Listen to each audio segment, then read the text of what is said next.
Classic conversations with JT and Low. You never know which way the rhetoric is gonna go. Classic conversations with JT and Low.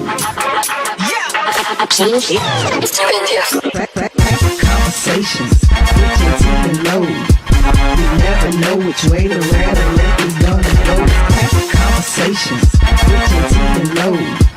You never know which way the rhetoric. Classic conversations with JT and Low. You never know which way the rhetoric is gonna go. Classic conversations with JT and Low.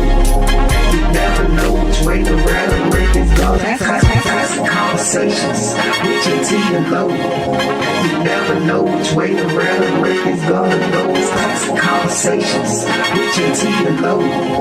You never know which way the rhetoric is gonna go. Classic conversations with JT and Low.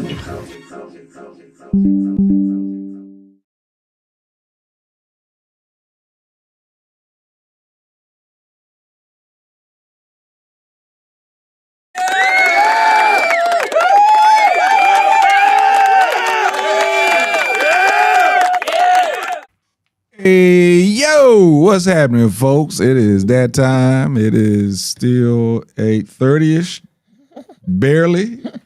So it is time for Classic Conversations with JT and Low. We got my man Too Free showing up a little later, but we're going to go and get this thing started. Angelo, how you doing, brother? I'm good, man. How you feeling, man? Man, I'm all right. Part of the reason why we was kind of sitting back and chilling, as you can see, I got my light blue on with my Carolina on. They was on, so I wasn't rushing it. We could have sat there for another, about 6 or 7 minutes left? Yeah. So, we kind of took our time. We was ready to go, but we kind of took our time getting things going. But, yeah, man, I'm good. I'm tired. Did a lot of filming this weekend, which was, it was dope to do filming where I had lines, you know what I'm saying? So, okay. Yeah, it was a different feeling, a different mindset, even though I was trying to get them to change mine to Sunday so I could go see my Tar Heels since they were here in Atlanta. But, all in all, it was good. We won. I was able to see the game because just like I was doing here on my tablet, I was able to check it out. But it kind of wore me out, to be honest with you. A lot of studying on lines because they changed some stuff up, so a lot of studying on that and getting that stuff right, but we killed it. And so I'm looking forward to this project when it comes out. The name of it is Eva's Revenge. I'll be sure to let everybody know when it drops. Eva's Revenge. Eva's Revenge. It's one show. They already have one out called A Woman's Revenge. Now it's Eva's Revenge. I haven't looked at the first one yet myself, but yeah. Y'all just filmed that? Yeah. Okay. Yeah, filmed it on Saturday. Actually, they're still filming today. We have our rap party Thursday night. That name just sounds familiar, like I've heard that before. Today, they actually had a day off, and they'll start back filming again tomorrow. But it was a great time, good experience, and everything. How'd you make it through the second winter storm, bro? From Ice Mageddon to I don't even know what you call that last one, man. Snow Flurry Mageddon, because that's all I had. Yeah, I saw some flurries too. Yeah, it was cold, but I saw some flurries and a bunch of wind. Yeah. Now it was cold. Now the cold was for real. Yeah. Cold was for real. It got like 15, 16 degrees. You know what I mean? And I was wrapped pretty good, but with my hands, the minute I came out in the building, hands were like, God. That's when you know it's cold, when your hands start freezing immediately. As soon as you come out. Yeah. You feel that jump. It was, that wind was blowing. Shout out to all my North Carolina folks. They took it. I'm talking 16, 17 inches of snow. They shut down I-85 going north because some of the folks that I was filming with, they was from up that way. They had to find a place to stay here in Atlanta because folks were telling them, you can't go up 85 and shut it down. There was an accident, then the snow fell, so it locked everything down. So shout out to, all you up there in North Carolina. I think the sun is supposed to come out tomorrow, so hopefully get some of that stuff melted and everything. But we're going to move on, man. Of course, with Classic Conversations, we always start out with our sports talk. The Super Bowl, I have to read it because I keep forgetting. Seattle Seahawks against the New England Patriots. Who you got, man? I mean, it's any team that you want to win, or definitely Seattle. You know, we're currently tied with New England for the most Super Bowls, so I don't want them to get it to 7 first. So I'm definitely rooting for Seattle, but I'll be going for Seattle anyway. I've never been a Patriots fan. You know what I mean? I rock with Tom Brady just because he's a Michigan guy, but I never, you know, I'm not a Seattle fan either, but I don't want to win 7, so that's really the main reason. I might have to put us a little cigar wager on this because I'm going with New England. Are you really? Just because the quarterback comes from North Carolina. And when he was coming out, I tried to tell people. They were like, "Nah, he's just gonna be another Mitch Trubisky." I said, "No, man, this kid is different." I'm telling you, now he's not out there just flinging it around, getting you 400 yards, but he's doing the same. This is the crazy thing, though. He is doing the same thing that Lamar Jackson was doing when he came into the league, but everybody was mad at Lamar Jackson for running the ball. This guy's doing the exact same thing, of course, except he's not doing it as flashy as Lamar did it, but he's doing the exact same thing. And now it's the way of the quarterback now. Right. Yeah. So, you know, that struck me. So listen, there was something interesting I just saw come across the screen. I don't know if y'all heard that, but or saw it, but it just said the NFL is going to reevaluate the Rooney Rule because this is the 5th time since the Rooney Rule has been in place that no black coach was hired during that cycle. Now, 10 positions opened up in this cycle. 10. 32 teams. That's basically a third of the league was available. A third of the league was available and no black coaches. The black coaches only got the coordinator jobs. A few coordinator jobs. Yeah. But 10 positions, not one black coach hired. It's interesting. Now they're going to reevaluate the Rooney Rule and the Rooney Rule doesn't say you're going to hire them. It just says you got to interview them. You know what I mean? So is it that they're interesting? I mean, some were interviewed. Too free. What up, bro? What up, baby? You Gucci? Y'all know y'all talking about the NFL. Yeah. We just started. Making America great again. We got Indiana won a national championship Hey, you got a good point there. Yeah. with an all-white line and one nigga back. Yeah. That's how it used to be back when Nebraska was good, wasn't it? All-white, 300-pound lineman, one black running back that's the baddest in the country, and a white quarterback. Nah, when they were winning, they had a black quarterback, though. Who? No, Nebraska. Always. Nebraska, they won with the white boy. No, they didn't. The one that You talking about Scott Talking about Frost? Scott, that yeah, was but- later on. They won with with Barry Switchers them. I'm Tommy talking about Frazier, Tommy Frazier, Jamel Holloway. That's before when that. they ran the triple option. I'm talking about when they had that wasn't when No, they- Jamel Holloway was Oklahoma though. that one when America was great was. again. When they made America great again, they went back to that white boy. They ended up playing the league a couple years. and- Scott Scott Frost. Yeah. Yeah, he coaching now. What you think supposed to happen in the NFL? Y'all niggas and gave up everything. Ain't got no negotiation powers. 75% black, and you can't make nobody hire nobody black. But the thing about that is, you know, when you say the word make them hire nobody black, that's the issue. Because these are still 32 billionaires that own their company. And the commissioner works for those 32 owners. So you really can't make them. You Yeah, you can't. can. No, you can't. Let me tell you how to do it. You can't make Let me tell you how to them. do it. Oh, you going to say that the players need to stop playing? I'm saying no. What I'm saying some of the older players. Russell Wilson, you got your money. You about to retire in the next 3, 4, 5 years. Speak up. What him What he speaking gonna up gonna say? do? What He gonna get in alignment with. He don't have no juice no more. though. Yeah, Listen, he gonna get in alignment with Coon Irvin. What's He said, that? cool. He gonna get in alignment with What? That's- Coon Stephen A. He gonna get in alignment with Dion. He gonna get in alignment with the Hall of Famers, and they gonna wear their Right. pin at the Hall of You Fame. know what? You're gonna apply pressure with the people who can afford to apply the pressure. I'm not saying a rookie or a Shador Sanders. You keep your mouth closed. But Myles Garrett got a few more years to go. No, Myles Garrett plenty years ago.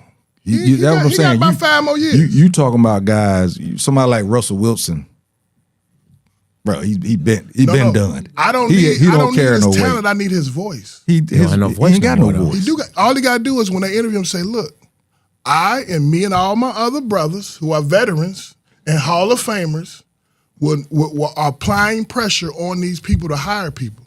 They would bend the knee." Can I give you a dose of reality though? A dose of reality is just like in a regular protest setting in our work in our time in this country. No protest, I don't care how many powerful black people stand up. If you don't have the white folks behind there, one of them powerful jokers stand up. No, that's not true. Oh, it's 100% true. I got a man called Minister Louis Farrakhan. He calling white folks the devil in 2026. And ain't begging and driving Rolls Royce. So you don't think they have no government funding? No, he said that in his mouth. Okay. He ain't got. I bet your audit would tell you different. He had it. I bet you I would tell you well, different. even if he do, and Malcolm X pointed that stuff out. Even if he do, he's still calling them devils. Okay. As long as we know that's not true. You can call them devils all you want. No, but calling them a devil is not going to make them hire somebody if they don't want to hire nobody. What I'm saying is, you have to apply pressure. And you can't do it with young people. You got NFL veterans like Ryan Clark, like Fred Taylor, like Lawrence Taylor. All these people have influence, and then you start creating a momentum. Hey, bro, we got you a black about people that's not in the league. Yeah, or on their way out. And bigger than that, not only are they not in the league. Or on their way out. But not only are they not in the league, you're talking or on the way out, but you're talking about people who have Lawrence Taylor still has to sign autographs to live. Lawrence Taylor's not sitting on $100 million. No. You understand? No. It is money. You know why it's money? No, listen to me. The reason why I say it is money is because Lawrence Taylor is still getting paid by doing these things for those people. Yeah. You know what I mean? So you think he gonna cut off his money? He's not gonna happen. No, he's not gonna be alone. You got to think of this as a collective. But still, he's gonna cut off his money. No, it's a collective. So whatever money you cut off from him, you're gonna cut off from Bruce Smith. Whatever money you cut off from Bruce Smith, you're gonna cut off from Rod Woodson. I'm not saying go to this alone. I'm saying collectively, people with voices that played in the NFL, who are players who are on their way out, who got their money, and players who've already played, create the atmosphere of make them white boys uncomfortable. Add another 2 teams. You can add a team in Seattle. You can add a team in St. Louis. Who gonna add the team? 2 free. Make the NFL add. Listen to me. Listen to me for a second. Listen to me for a second. You can't make that. No, listen to me for a second. Listen to me for a second. Listen to me for 1 second. 1 second. Just put it in perspective, right? There are exactly 32 teams. Mm-hmm. That means there's 32 jobs in the entire world. Mm. All the money, the billionaires in the world, there's only 32 of them that own a team. You're not making them do anything, bruh. You're not gonna shape them. Yes. If a strike couldn't do it, it's not. They've had strikes, and them billionaires didn't. So let me ask you this. What's the consequences of these people coming? Bad publicity. Man, one the thing NFL the white man has been doing bad publicity. 2 white men and God is equal. Man, it's been bad publicity and the white man with the one NFL thing. forever. It's called greenbacks. And they're gonna keep getting them. And you start messing with that man greenbacks, you will see a change. And I'm saying, how do you feel that if you got Cam Newton got a beautiful voice? It's not enough of them. If you're talking about if you were saying, I'm saying hundreds of NFL players. It's not gonna be enough. Come together. I'm saying. It's not gonna be enough. And 2 Peyton Manning and the Peyton Manning brother. Oh, see now you change we don't even want. Now you change your tune. We don't even want. You change it. We don't even want. You look. I said 2 white men. You coming on over here? No, I said 2 white men. Come on. 2 white men and God. That's what I tried to say. No, I said, hey, you not gonna. Hey, there's no great protest. I said 2 white men and God are equal. Okay. So what I'm saying is, I'm saying you create a momentum, bruh. You create a moment. It's not gonna happen overnight. Look, listen, bruh. Black people in chattel slavery, and we freed ourselves in the Civil War. That was the most heroic act. Haiti beat France. Haiti beat Napoleon. But why did they? Because they stuck together and they created a plan. Correct. And I'm saying they were willing to die for their cause. Right. And I'm you got saying people now, out you ain't even gotta die. But they were willing. But they not giving you up don't their have to money. die. The other people got to look at you and they got to know. They ain't giving up their money, They bro. got to know I'm willing to die for this cause. That's bad. But It is bad, but What's it's the true. point? Hey, listen. It's true. Listen. These folks are not giving up their money. Listen what I'm saying. Listen what I'm saying. I'm just using Russell Wilson. He got $200 million contracts on separate, 100 million contracts more than once. Mm-hmm. If this man cannot say, you are wrong, He could say it. and then when he said, Cam Newton said, He could say it and too. after Cam Newton said, Fred Taylor said, after Fred Taylor He said, could say it. after Fred Taylor said, and Michael Irvin said, But then the thing Emmitt is- Smith said. but the thing is- and when you get this collective response, You ain't taking no money out them folks' pockets not by gonna miss it. saying They're not gonna stuff. miss it. when enough people start saying stuff and your publicity Do starts you changing, think people not saying stuff now? no, They are. they love their master. So what makes you think they gonna stop loving the master? That's our problem. But that's So the when, truth. so when they It's don't not hire gonna you happen. in the NFL, shut the fuck up It's and not be gonna happy happen. because you got what you paid for, nigga. I mean, here's the reality. You got what you paid look for. right there. Those people right there are not around anymore. She's right. No, but no, you don't need. You got Colin Kaepernick. They don't have those same guts. That's one. They don't. You got They Colin got- Kaepernick. Stop saying. Listen, we don't have argument. Colin Kaepernick is not a hero, folks. He's No, just but he not. stood up. He stood up after he was sat down. That's when you're supposed to do it. No, it's not. You ain't supposed to stand up when you do win it. You're it. supposed to You do ain't it when got you no were power starting. then. If you'd have did that when you were the starting quarterback about to play the Super Bowl and he was doing that No, jump. no. Why not? Why not? Why not? Bruh, you Yeah, supposed bruh. to wait. Why you gonna do it Because then? you're not gonna get the opportunity again. When you sit down, you don't get it no more. So I ain't got nothing to lose. So You don't fight when you can still win. You fight when you ain't got nothing else. You're gonna lose. So I want all the black people to stop complaining when they don't give you a job, when you ain't got the courage to fight for what you want. Shut the fuck up and play football. So I think it's a matter of. You have nothing to say. I think you have to always keep the subject going. You have to continue the conversation. I think that makes things move more than, because you gotta, like, D'Amico Ryan, when he got that job in Houston, he was a third straight black coach. And they didn't give him that job thinking he was going to be successful. They did that. They gave him that job because of all the negative publicity that was already out there. Publicity. Correct. That's what you create when you get enough black people saying stop. And that's why. And then D'Amico Ryan messed around and did a fantastic job. What? And now he's surrounded by it. You know what I mean? But for every D'Amico Ryan, you get these other guys like the boy at Miami. You know, we didn't even know he was black, and they ain't talk about it until it's time to get fired. You know what I'm saying? When it wasn't going good, Yeah. Then they realized, oh yeah, he is African. He is a man of color. Yeah, you know what I mean. Well, the Rooney Rule is not working, and they know it's not working. But they've had, yeah. When he hired, they try to give credit for it. But the Rooney Rule is not working to that extent. But as far as the Rooney Rule by the letter of the law, it is working. You're supposed to give A black person interview. an interview. It's chef's kiss. That's all it is. some of them didn't even do that. And if they did do it, it wasn't even in person. quick. Yeah, quick. It wasn't even in That's person. like- And like- that's the reason why that old boy was suing in Miami anyway, because he said, what they did was bogus. It wasn't a real interview. That's And another he brother knew stood it, up. and he knew what he did stand up, 100%. By himself. By himself, and he asked for help. You know what I mean? But ain't nobody put a football down. Ain't no black man do nothing to help him. He out there on the island.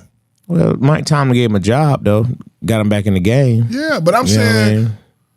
yeah, but I'm saying with his fight, when your brother down, if you my brother, man, you don't fight by yourself. because these other guys, the reason they didn't say anything because they still want to work. Let me show you how stupid the NFL problem. players are. As a player too.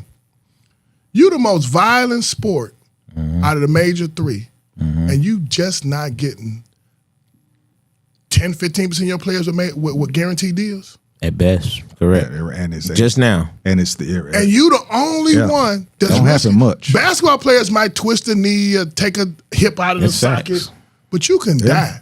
That's facts. you right about that. And you ain't got no guaranteed money. None. Who's negotiating for you? Who raised you, as my boy would say? Yeah, Who that's facts. taught you how to be this stupid? No, all It these couldn't are have all, been your mama. all these are facts. Yeah, that's facts. And then, Every other sport got guaranteed money. but you the riskiest sport with the shortest lifespan. By far. And you can't get guaranteed money for 3 years. And By and, far.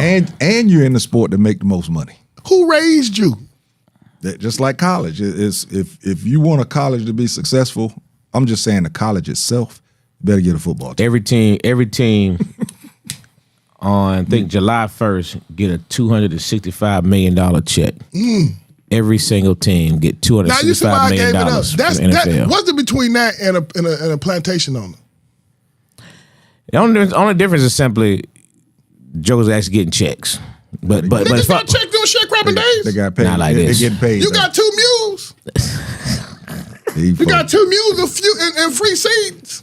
and free seeds. Yeah, we Our parents was sharecroppers. we ain't gonna say that NFL players are slaves. Hey, bro. listen. We not comparing them to what them folk went through. The whole idea of it. No, the idea of it is No, it slavish. is. Look, It's look, definitely look, slavish. look, You ain't no, gonna no. compare what No. slaves went through to what these guys are going through. If you, my wicked stepdaddy, and you make $100,000 a year, I live under your wicked spell on the $100,000. But as your money increases, my luxuries increase. So now you hit me in the head on the marble floor. Before it was a dirt floor. So as you gotta think these people are billionaires. Again. All 32. But again- And they got one but- kind of colored man who's the owner But of a team. again, you're not gonna slavish. I give you That is slavery by definition. It's slavish for sure. Yeah, slavish. You but think listen, hey, ain't nobody whipping them. They can go and come as they please. Hey, I'm not gonna get in that argument. it's with you. mental. I don't- It ain't got nothing to do with physical. It's the mental. What I'm saying, when you sharecrop, you didn't, man, you worked all, listen, bro, it's the same principle. It's the thing. same principle. I agree with The you. only thing is but- Master but- got billions instead of thousands. That's the only difference. Well, no, the difference is these players are getting real money and they're able to live a great lifestyle. Listen, And they're able let to me live show a you- let me show you a lifestyle hustle. Let me show you a hustle. that can be good for them and their entire family. Let's say I make That's $40,000 a big month. Okay, I take home 40,000 times 12. That's how much? $4.8 million a year. I think, right? Or 480. I don't know. 10 for 10. That's $480,000 a year.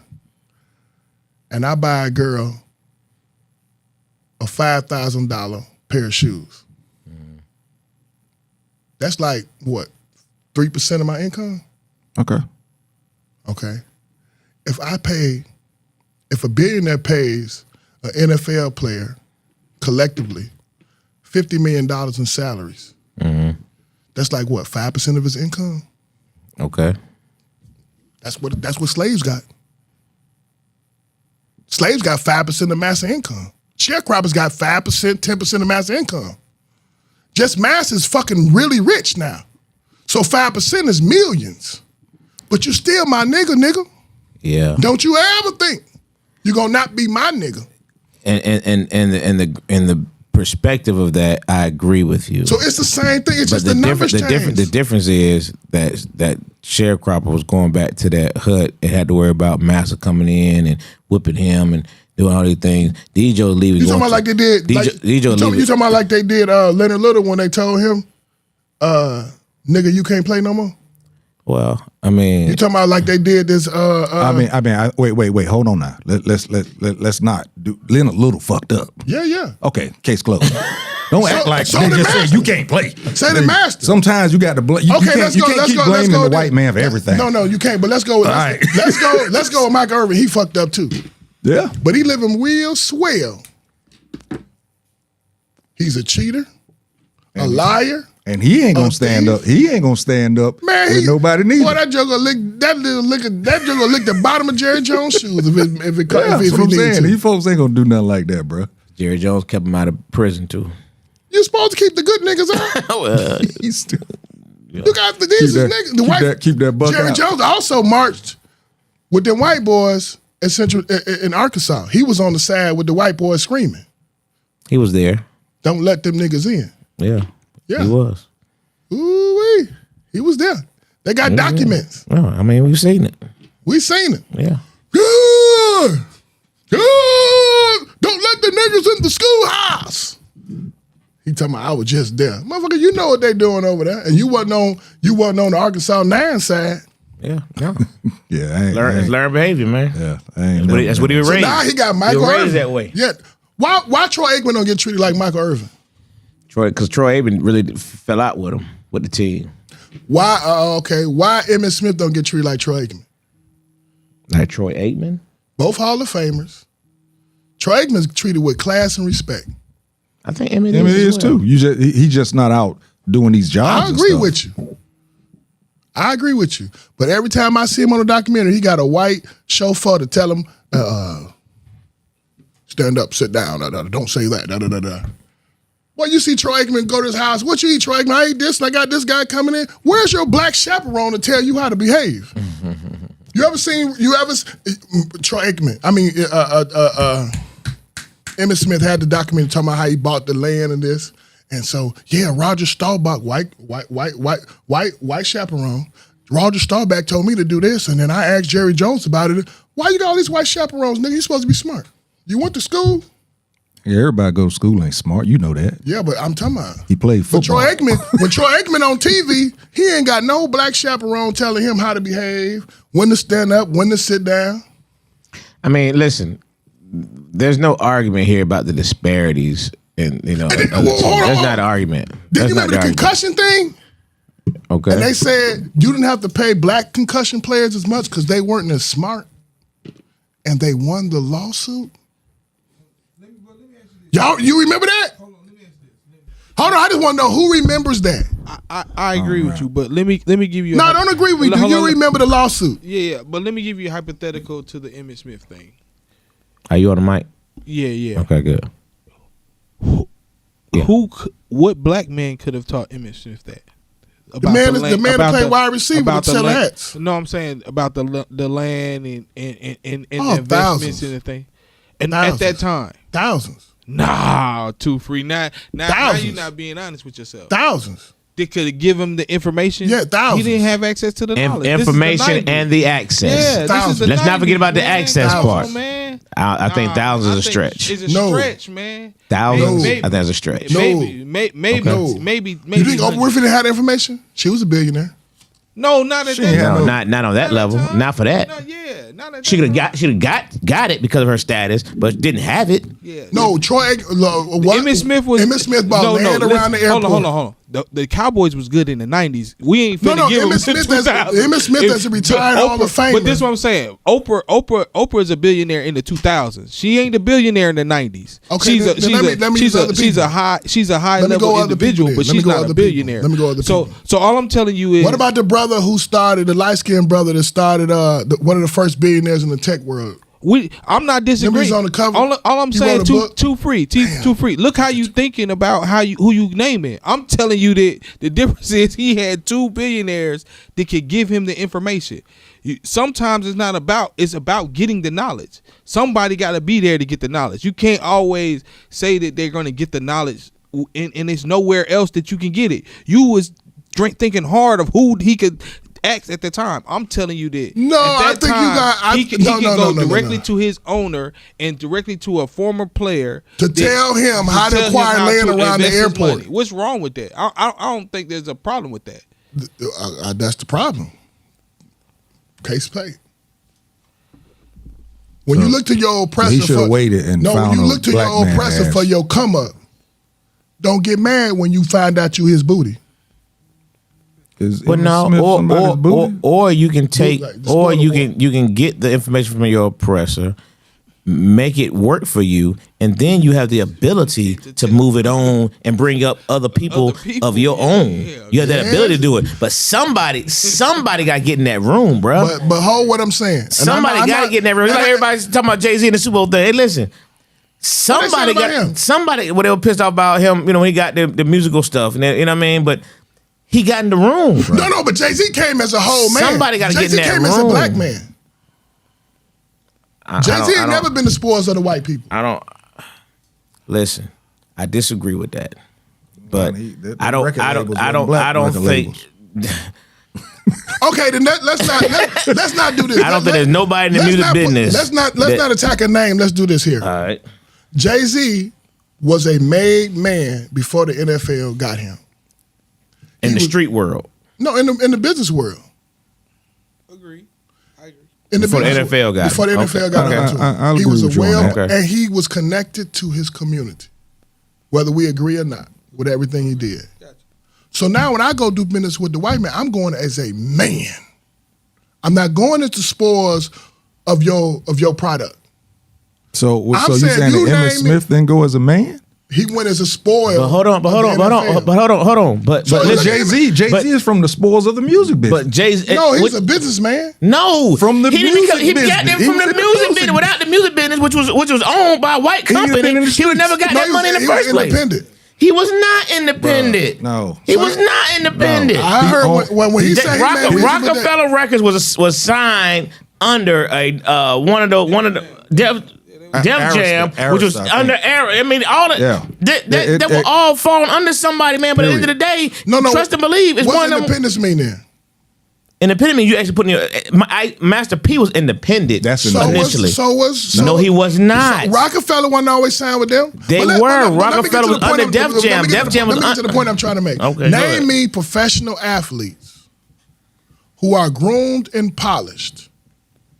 And once they come into or grow into their polished manhood within the NFL or boxing world, whatever, and they are able to take the riches that they've made and convert that into an economic stream for them and others without white support. Jalen Rose and LeBron James. Okay, you can't say LeBron. LeBron got white support. So does Jalen Rose. All of them got white support. You're not doing it. Who? You're not doing it. You're not doing it. It's not realistic. Ain't no NBA It's not player, realistic. no professional athlete not gonna have white support. Somewhere down the line, bro. It's not realistic. No. When I say white support, this is what I mean. King had white support, but King was rooted in black. This is what I said. My original statement was any protest is gonna have some kind of white support. You say that's not true. I'm like, yes, it is. I gave you the top of Nation Islam. Was gonna have government funding. No. Okay. Farrakhan out his own mouth professed that he was when he was security over the projects in the ghettos across the United States. He was that. When he started speaking on them tours and going around, they cut his money off. They ain't got public money in over 30 years. Okay. Now you're saying I'm saying the Nation of Islam had government funding. Correct. But they didn't have it. Farrakhan was still a beneficiary of something that was already under something. But that was already established. They didn't have. Doesn't matter. They didn't have it. No. It goes against what you just said. Whether you said. Well, let me make the argument. What you're saying is what Angelo said earlier. You go to whatever you want to call the oppressor, get that white dollar, whatever, and then you change it to where you can actually make your own stream and boss it up. They did the same thing. Okay, but what I'm asking is, what black man in professional sports built his own table? Not one. Floyd Mayweather? No. You gotta look at his beginnings. No. Floyd Mayweather, that black dude from Harvard that helped Floyd. Hey, man. Floyd didn't make no money to got with that brother. Hey, man. But that brother, what's his name? He would not have gotten to that point if he didn't fight up under them other belts and up under them other sanctions. He would have been broke if he'd fought under the white folks. That black dude, Floyd Mayweather went from an average income player to a billionaire because of a black man. Correct, but let me say this: the difference. So name me other black people who done that. But let me say this. But let me say this too, Free. But so you're not giving the fact that he had to fight when he was Pretty Boy Floyd. He was on the Abrams. He wasn't getting no money. Fighting, yeah. And that's a white man. This man is getting him these fights. Yeah. So at the end of the day, he needed that white man to get the fights. He would have never got the money Mayweather if he was never Pretty Boy Floyd. He would very, but this is what I'm saying. superior. He would have. We ain't talking about the skill set. The white man needed Floyd. He wouldn't have got the money Mayweather. The white man didn't need him. The white man took advantage of him. That's what he did. Yeah. The white man saw I can make $1 out of this man, and that's what he did. And when Floyd, this is what they do. This is what they do. Floyd Light came on and said, "I can make $1 out of my own ability." But again, what you're missing is that it started someplace else. We're That's not all saying we're that he saying. didn't later on do it. I'm saying there's nothing wrong with it. That's all I'm saying. There's nothing wrong with it. You make it sound like there's something wrong. There's nothing wrong with it. There's something wrong with it when that's the 100% of the story. But it is. And that's a problem. But it's what it is. We can build tables too. We can, and it's shown it in the past. You know, there's been, Black Wall. There's been avenues that's shown it can do it. But we talking about right here, right now. I don't think there's no way around it. And I'm saying to you, there's nothing wrong with that. It's about what you do with it. That's what I think it's all about. What you do with it. If you got that money, if Jerry Jones put Emmett on this thing now, it's up to Emmett to say, now I'm going to build. I don't disagree, but this is the problem. We both in alignment. That you got to have a certain percentage who go that route, and you got to have a certain percentage who go the independent route.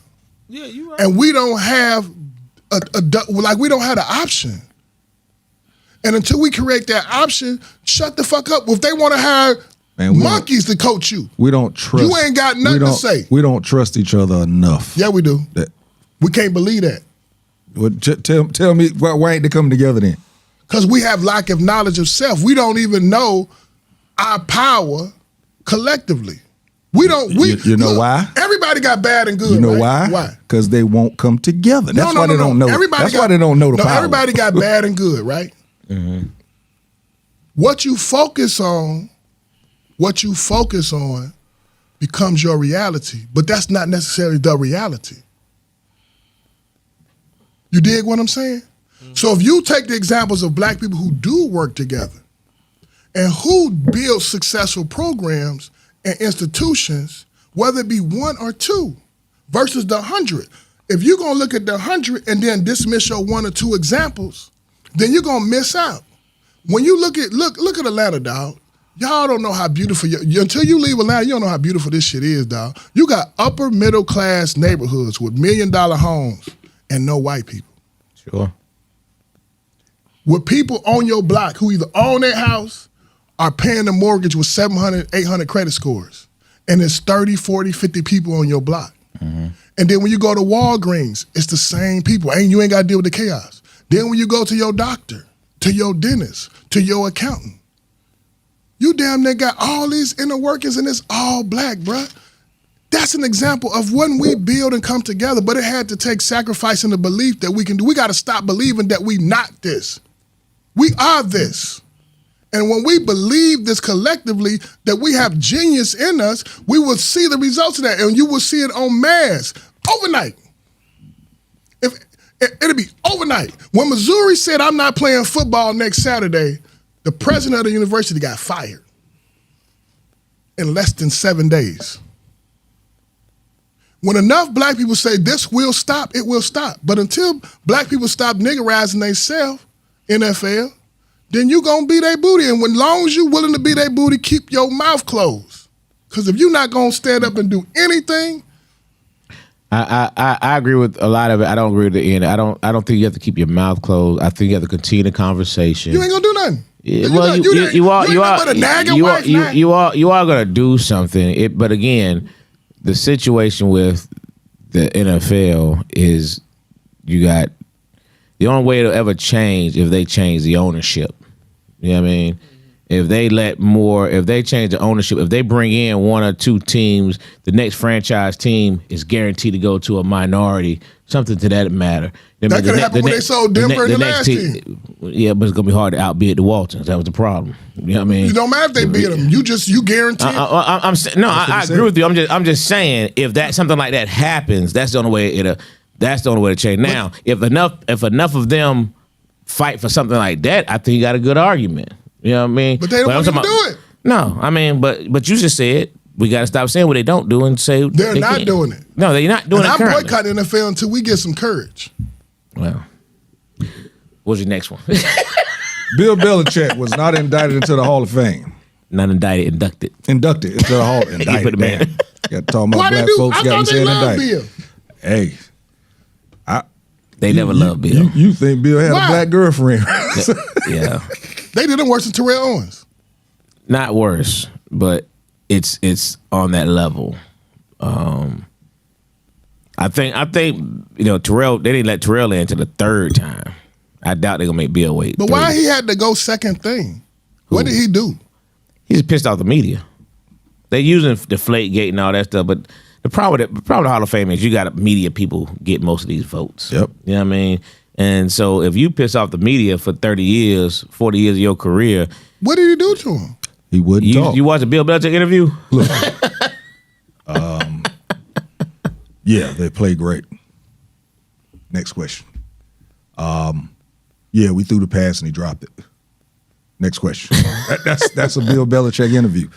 He just started being more open when he got to college, but between that and the riff, I think the riff between After he him. retired, period, he became very, on NFL Live Sure did. Network. Yeah, He's hilarious yeah. on there. You know what I mean? On some of them podcasts he was doing, on Pat McAfee show, he was hilarious on there. You know what I mean? He started showing his personality.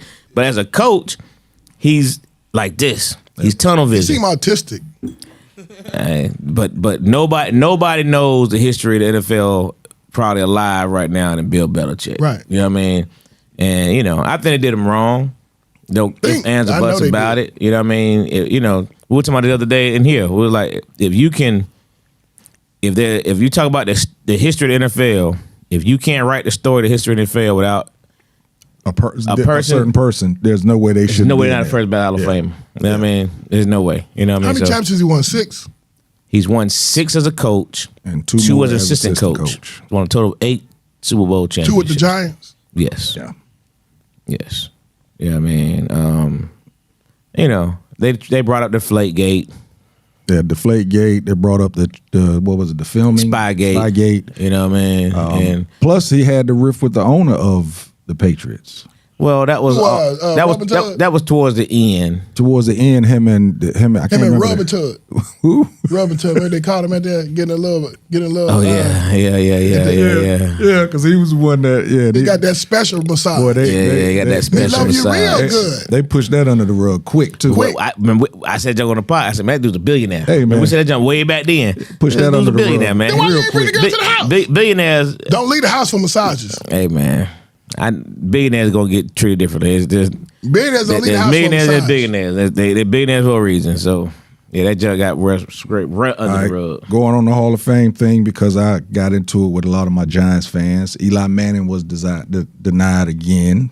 This was his second go at it, and I keep telling people I never thought he was the first ballot. He definitely not a first round. Why not? Why? Man, he's 500 in all the games he's played. He had 2 good years now, and I appreciate him for it. Boy, I appreciate him for it because we beat the Patriots in both years. Eli had 2 great moments of Super Bowls. There you go. Yeah, I mean, he never had Right. had 2 great years. Not years. So let me ask you. You're right. Let me ask you a radical question.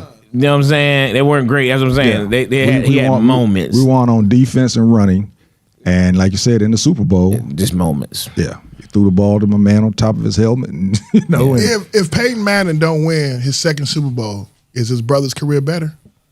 No. Peyton Manning still got the stats. Peyton Manning was still the multiple time MVP.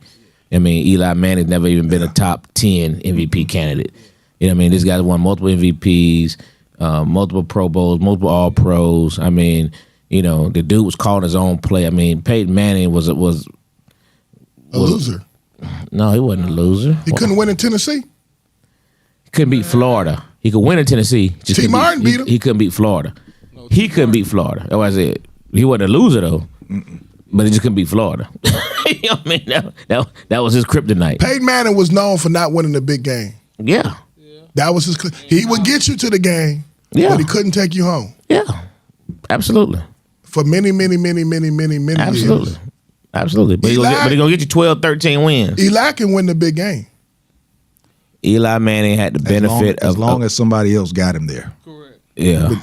Because Eli didn't get us there. No, Eli didn't get you there, but he won that sucker when he got there. He won that, and that's like a person in the NBA Finals all of a sudden going crazy and getting 40 points one time.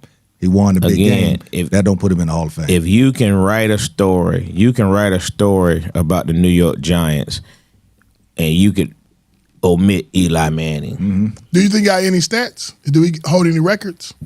I'm sure he has some. He got I'm the most, talking about NFL got the most starts. Yeah, he owned records for the Giants. But as far as NFL records, no. If he hold, you don't want to hold. Right. Yeah. He's never been a high percentage guy. I thought he was good. I didn't know. Yeah, no. He was good. So what about your boy from Atlanta? He ain't. I never liked him. Who?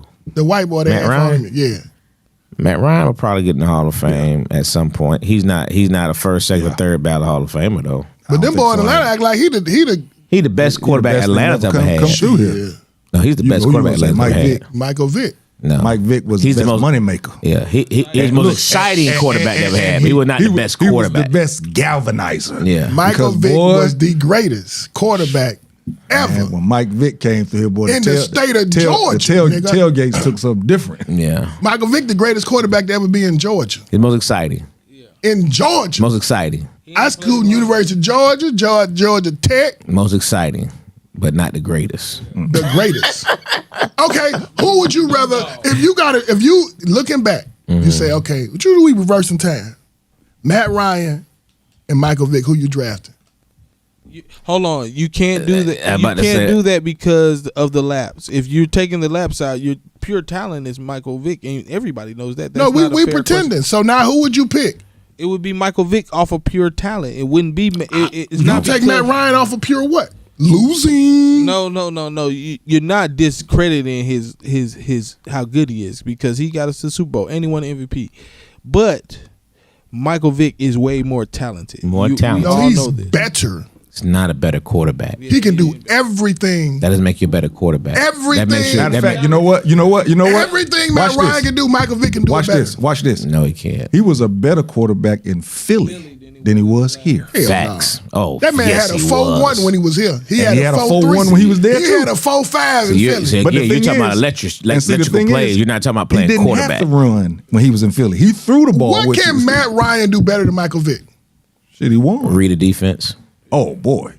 Okay, I read the book. Apply it. What that mean? You asked the question. I just gave you an answer. What does that do for you? It's like telling me I can pitch further than you. What the fuck does that matter? Well, if I'm going for a pitcher and I need him to throw it further, yeah, I'm going with him. I need somebody that can read a defense. To do what with? To win the game, Yeah, to drive, to win in because- clutch situations. Because again, when Mike, Why do I need to read a defense when I can just run? Because you, okay. Because where to get him at? Thank you. Where to run and get him? Who? Michael Michael Vick. Vick. What To the Hall that of Fame. owl sitting next to you. What you talking about who? To the Hall of Fame. The Atlanta Hall Georgia of Fame Hall of maybe Fame. one day. You know what I Yeah, mean? but You know not- what I mean? The Virginia Tech Hall of Fame, absolutely. Oh yeah, he's Virginia already- Hall I of think Fame, he already- absolutely. Yeah, high school, all that, but Football Hall of Fame. yeah, Absolutely. Yeah. NFL Hall of Fame. I just don't see Matt Ryan doing anything better than Michael Vick. Nothing. Yeah. Nothing. Talent wise, but not on the field. Yeah, I don't feel. Record wise, Matt Ryan is the best quarterback in Falcon history. And people don't want to say it. They don't want to say it because of 28-3. Yeah. That's the only reason they don't want to say it. Even with all Michael Vick's rushing yards, he doesn't have more passing yards than Matt Ryan. He doesn't. wasn't have, here as long. He don't have He don't have as many touchdowns as Matt Ryan. He wasn't here as long. So he don't have as many wins. So at the end of the day, Matt Ryan just went off of that. Like, but it's not.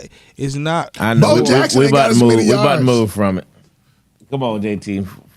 You know they get answers get too I much know. sports. I know. We're going 40 minutes on sports. Y'all one right? more sports thing. We got to talk about my man this weekend out there with the toupee on. I see that on social media. Jarrell Miller Oh man. said that he went to his mom's house 2 days prior and grabbed her shampoo and was going to wash his hair.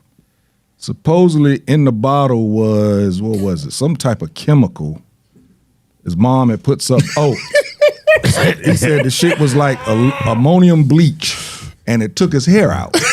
So he said, I've never been without hair. So I had to find a way to get hair before I could get in this fight. I wasn't ready to be bald yet. Hey man, that dude said, man, when I sat down on that on my stool and I looked up on that jumbotron and I saw my hair come off my head, he said, shit, I got to win this shit now. He said because up to that point he was getting his ass beat. He was getting thumped. I heard. I didn't see it. I heard the interview. Dude was like, up until that point, I was getting my ass beat. He said when I saw that on that jumbotron, he said, man, I got to go win this. Hey man, the dude is he's making the circuits right now. He actually won the fight. They said he won by a hair. Yeah.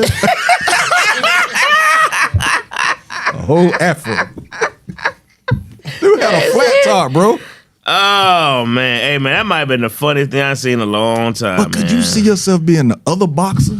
When you hit him and his head was you're like, what the hell? I thought I was fighting a human. I said, dude, got that wig split, literally. Yeah, man, that's one of the ages. Who told him that glue was gonna stick? Hey man, that job was horrible, Who man. told him the glue was gonna stick in a boxing match? If sweat in the heat. If he ever tell, if that was a hairstylist, if you ever tell anybody who did it, that hairstylist is out of business. Out of business. All right, y'all. The Epstein files were released. Some of them. Yeah, and I noticed after they were released, now all of a sudden you got all these Photoshop pictures of Jay-Z and who else was it? The dude from the Clips. Was it Pusha T? Tyrell? No, it was Pusha T. Pusha T. That's Terrell. They got them in the pictures with Epstein, and somebody said, hey man, wasn't that like in 1980 something? Jay-Z, wasn't nobody having Jay-Z at none of their parties back then. Distractions, because it took off. I mean, it took off. I mean, I started hearing about it. I was on set and I started hearing about it. Everybody like, damn, Jay-Z was in the Epstein, blah, blah, blah, blah. It wasn't true? No, it wasn't true. No, Jay-Z wasn't nobody back then. Epstein didn't have him at his house. Wouldn't know what a Jay-Z was. At all. And definitely nobody from the Clips. But somebody from the Clips gonna make it to the Epstein mansion. I mean, Epstein Island. Come on, man. The Clips. Come on now. Let's go with real. I got the Clips and I got the king. I mean, the king of England over here. Prince Edward. That John, hey, Prince Edward. Next to Pusha T. And I got Pusha T up there. Yeah, okay. We all kicking it. Yeah. Okay. You know who was in there though? The dude Donald that did Trump. The Giants. One of the Giants Owners. part owners, Tish. He was in there, and they got his text messages and everything. So of course they saying NFL need to look at that and all that good stuff. He said, if I split your wig, I don't care what they say. Who told him the glue was gonna hold? That's the motherfucker that Somebody lied to him, boy. Big time. Oh man, that Big was time. funny. Didn't last 2 rounds. That was the second round. Yeah, that was the second They round. already You came know ain't off. no glue that strong. Hey man. And the crazy thing is when it came off, bro, did you see the outline? Yeah, he had like 3 strands right here. He had this part. He could line up from like The right man had an here. edge up without hair. Hey, I didn't know he said he looked on a jumbotron and saw himself. Hey, then he took it off and like, Yeah, fuck it, I'm out here. He took it off and threw it into the stand. But dude said he was sitting down there and he looked up there and saw that on the jumbotron and said, "Shit, I got to go ahead and kick Did this y'all see man. the other I boxing gotta kick his ass right now." The dude was calling the man monkeys and all that. Really? And the dude was wearing him out. Pow, pow. So after the end, both eyes was swollen. He got there saying, I'm sorry about the racial slurs. Really? Yeah, it was real. Oh man. He apologized to everybody. That nigga, he couldn't see out of no I eyes. missed all the fight. I couldn't see It's nothing. I was- like Muhammad Ali used to do him back in the day. What's my name? What's my name? Yeah. The one thing though about the Epstein files, the dude that that was accused of having sexual assault with 6 other women was on the island. And they got him in the picture with the girl. That's the one that did the director of Melania's Documentary. She's only $69 million for making a profit. $69 million. Really? Okay. What's amazing about that junk though, man? I know we got to move You on, watched but- it? No. 2 times. The documentary of Melania? I thought you watched it. Man, I wish I might. I seen you in there when I was in there. What's You bought 2 tickets. What's amazing is I thought you bought the whole front row. how these people can still justify. There was a guy who had that post today, man. Was it Laugh Love? Somebody? No, it was a guy online. The guy had put on there, and how can y'all still support this? And the response was, I don't give a F who he sleeps with. You know what I mean? As long as it's not kids. And he got a new policy out against that. Y'all just don't know how to read. So it was like, what?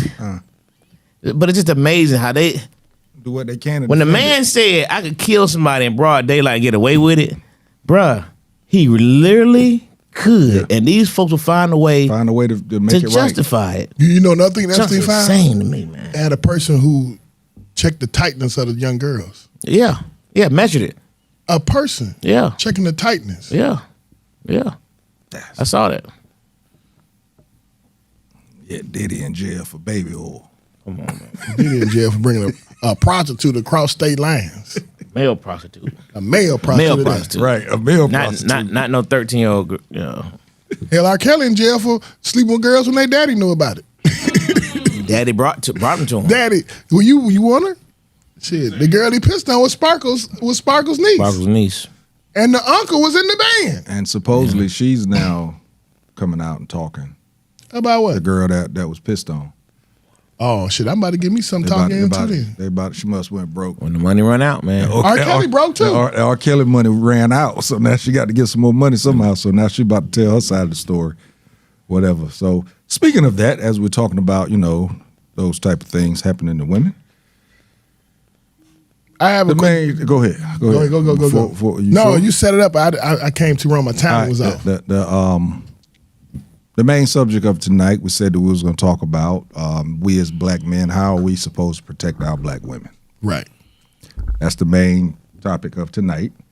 And this is my first question. I'm gonna ask y'all this, because I thought about this earlier today. This thing said, a black man who views the black woman's body for either consumption or bearing children or both is the same as white slave owners of the past. Hold on. You got to change that because Lo don't like homeboy. Right. Well, why does They got you on there. They got you all up there with the enemy. What's this about? Why is he up there? I don't know what that. From last week, Corey. What'd you say, Corey? Fuck Angelo. Nigga ain't gonna do shit. What? Oh, I was about to get him. Yeah, let's get him off of there. Get him over there. You heard him, Angelo? And right behind me too. Yeah, he Right. said, fuck Angelo. That was Man, come to kinda London. wild. Nigga. Pull up, nigga. That's some algorithm for your ass right there. He's still back there. Look. That's what I'm saying. It was playing that. That's what I'm saying, Lo. That was crazy. Yeah, it's gone now. But yeah, the question: a black man who views a black woman's body for either consumption, bearing children, or both is the same as white slave owners of the past. Do you believe that? To a degree, yeah. I agree. I'm reading this book, right? Today. I started chapter 1. It's called Burn Your Master's House Down. And it made me think. I got really emotional today. And it was like, when I get emotional, I get to thinking, right? Just imagine you coming, you've been stolen from Africa, and you have a rituals and rites of passage before you get married, right? Traditional.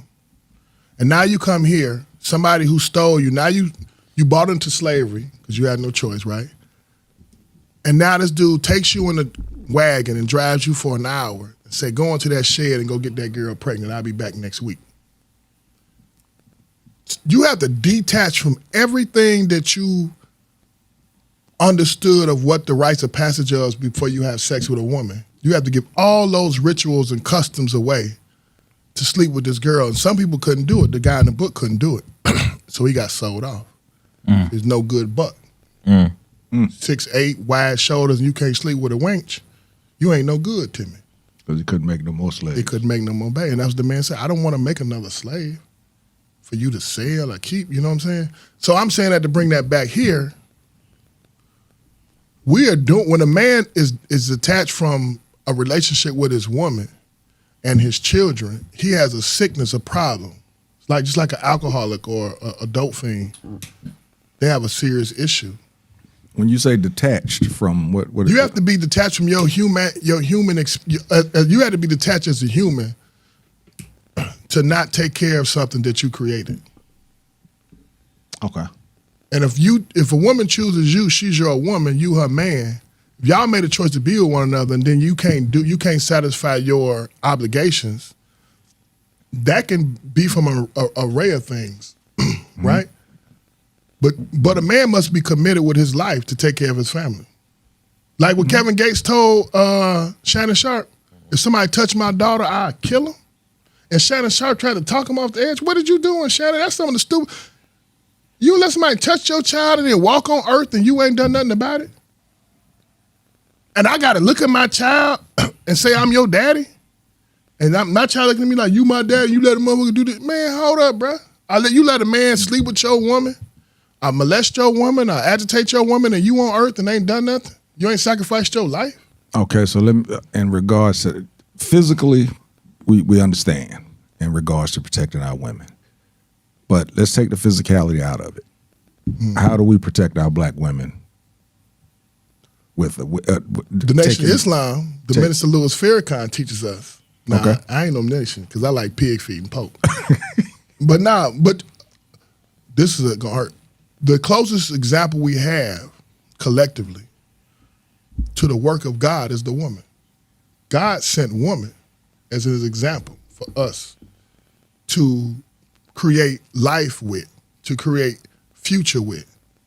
So if you don't respect, if you don't respect yourself and everything that makes you who you are, everybody who comes to this earth goes through a woman. Facts, but still, all life goes through a woman. But I'm still asking you, how do we protect them in other ways other than beating up somebody because they touched them? Okay, there we go. When I say by honor, you got to have a certain sense of code, principles, right? You have to be willing to. You have to have principle-based methods in which you're willing to live by to protect your woman and your family, and you can't break those for nothing. And those means is, my woman can make more money than me, but I'm not gonna ever not get up and go to work. I'm not gonna bring something to this table that's gonna provide something for all of us. That's my responsibility. If I got health in my body, I'm going to get it. And I may get it as a bus driver, I may get it as a businessman, I may get it as a county sheriff, I may get it as a Walmart greeter. But I'm not gonna sit home and not bring something to this table to provide for my family. So you saying that your that's a principle. Your protection is making sure that I understand what you're saying about family, but we're just talking about the black woman. The black woman, that's my obligation to her. That's my promise to her. To make sure that she needs for nothing. Or she may need for something because I may not make much money, but I'm not gonna not sit at home and not make no money. See what I'm saying? But I'm going to go protect my woman. And then next thing you got to do is emotionally support the woman. So creating safe spaces for her to open up and be who she fully is.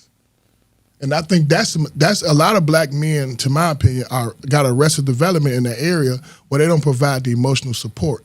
And it's not a weakness, it's a sign of strength that your woman wants to come to you and confide in you and know that when I confided in you, you're not taking advantage of my weaknesses. You're not using them for your own personal gain. You're using them as a way for me to open up and release myself from an emotional standpoint to you, and it's principle-based. My job is not to fix you, but my job is to support you. So if you need to get something out, women are more emotional, is what they usually say. So if she can't be emotional with you, who's she gonna be emotional with? So that's a safe space you have to create. That creates a protection. So you're creating it from your principle of being able to go out there and do something to earn something to bring back to the family or the home, in emotional support, emotional intelligence to listen, to support in that manner. And then she also has responsibilities to you once that happens, right? So it's not a one-sided affair, but those are the ways we protect our women. What you got? I mean, I think that's a good point in terms of, outside of the physical, Right. is I think support is the key at that point. Is to ensure that because of the woman, wants to always feel is protected, safe. You know what I mean? So whether that's physically, whether that's mentally, whether that's financially, she wants to feel safe. And I think that's the biggest thing we can ever, one of the biggest things we can give to them is to feel, that they're protected, that they have, something they can count on. I think that protection of our black women starts early. And I think this is where a lot of us are falling short. And when I say early, I'm talking about as a little girl. Of course, we're talking about black women, but she was a little girl first.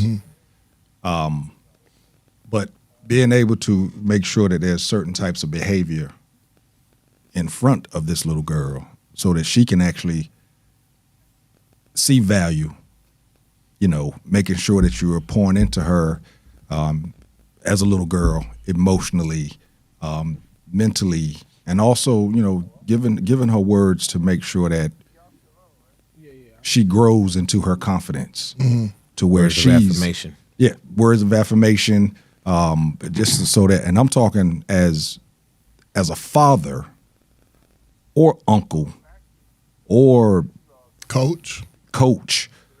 Or somebody Church in the member. neighborhood, church member, whatever.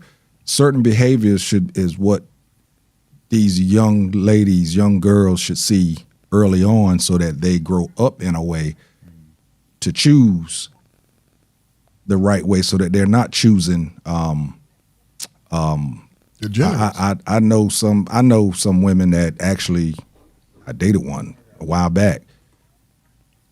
Before you She felt long time ago.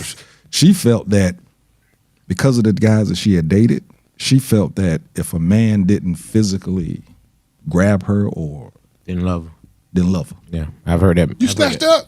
No, I didn't, and that's the thing. She said that she kept thinking that I didn't because I wasn't tripping or I wasn't grabbing her or calling her a bitch or saying shit like that because all the guys that she had dated before, that's what they did. And so she felt, of course they gave her money or whatever, but they also mentally, they basically owned her. Where's she at now? Oh, she's fine now. She married and everything. She doing You think better that now. nigga snatching up? I doubt it. I don't know the dude, but I doubt it. But yeah, I mean, there are some women that actually feel that way. There definitely are. I read something about another way that we can protect is to not. Damn, if Jose was here, she would love this. Is to not glorify or support the abuser. So, Which is what one of the things that when he brought this topic, that's it's like going around saying, man, R. Kelly ain't do nothing, blah, blah, that type of deal. But then I come with the question with what happens when there's actually black women that's actually supporting the abuser? You always gonna have sellouts. That's always in the equation. You feel know, that's- Walmart don't sell nothing on the shelf without having a theft price in everything they sell. They know something gonna get stolen. So you add that in the price. And women perpetuate male patriarchy just like men do. Like that woman you said, she believed that that's how you're supposed to be treated. She probably seen that. She don't have examples of other things. She don't Right. see the greatness in men. She think that why I say people be like, you shouldn't hit a woman. I be like, hold up, man. That's not as easy as it sounds, right? Because I've seen women who get abused and refuse to leave, got father, brothers, uncles that provide safety for them, and they won't leave their abuser because that violence is a part of their relationship. Mm-hmm. And so now, without that equation, she doesn't understand there's no love here because there's no abuse. Or you get situations where people do things to you, they're violent towards you, and you got to protect yourself. But I'm not saying that like you should be violent towards a woman. What I'm saying is violence is a part of some people's relationship. So when we say don't do this, it's a strict no. I understand in this grand scheme of things, but some people, Nina Simone, her husband fought till they got unmarried. He slapped the shit out of her. James Brown used to beat his women, and they weren't going nowhere. It was a part of the relationship. It was a power structure, and people depended on that power structure because it was a stable part of their relationship. If I misbehave, I'm going to get treated this way. Or my perception of what I'm saying is misbehavior. But I don't think a man of honor, because at some point, your woman has to have your respect. And you can't respect something that you've beaten. Right? You gotta look at it as beneath you. And that's the problem. So you can't respect what you beat. Now it's fear, it's not respect. Right. And when you want fear in the beginning of a relationship. When you're raising your child, God says in the Bible, I ain't no Bible thumper, but it says a fear God. Because children can have an appetite to understand what love is. But they understand a whooping or they understand fear as a tool to control their behavior until they get old enough to understand what love really is. So one of the man's responsibilities, in my opinion, in a relationship is to validate the relationships. Children don't leave the home unless daddy says, job well done. Like when you tell your son, I'm proud of you, that's way different than what mama said. And when you tell your woman, baby, I'm proud of you, that's way different than any other man in the world can tell her that. And it hit different. Man is the stamp that ends the relationship for a child from childhood to adulthood, and for the woman from young woman to adult woman. Once the man validates her, and she to him too, it's not one-sided, it gives a certain sense of confidence and pride. Mm-hmm. And now she wants to return that to you. She feels obligated through her moral compass to give back to you what you gave to her, which is confidence, which is a validation of being approved. I know no matter what, I got a man at home that's gonna take me with my dirty drawers, my good and my bad. And I don't have to lie and tuck nothing under the table. I can be my whole self, good and bad. Now, do you think that in regards to men being emotionally supportive, mentally supportive, is that something that we actually, and I say we, I'm not talking all, but I'm saying I think most have to learn as you grow? Mm-hmm. It's because I had to. I just don't think that it was something that we grew up with. Because like you said, women are more emotional than men. Mm-hmm. And especially the listening part, I think most men just hear mm-hmm. what their woman say and don't really listen to it. I mean, I know I've been guilty of it. Hell, I was guilty of it last week. But, I do feel that it's something that we almost have to see, as men almost have to see it happen for us to actually do it or emulate it. You have to see it somewhere through again, an uncle, a cousin, your boy, the way he's treating his woman, and you're like, damn, that's something I probably need to work on. Yeah, work on and think about doing more of, or looking inward. I just don't think that we were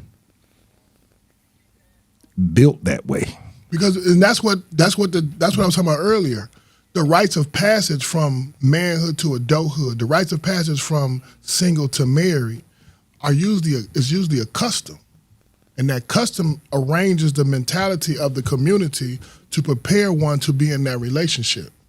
when you don't have when you just sleeping with a woman for sleeping with a woman, now you in a serious relationship, you don't understand how to transform into being the person that's going to uphold certain custody. So if you look at other religions and other aspects, ethnic groups, they have a certain rites of passage. You just don't.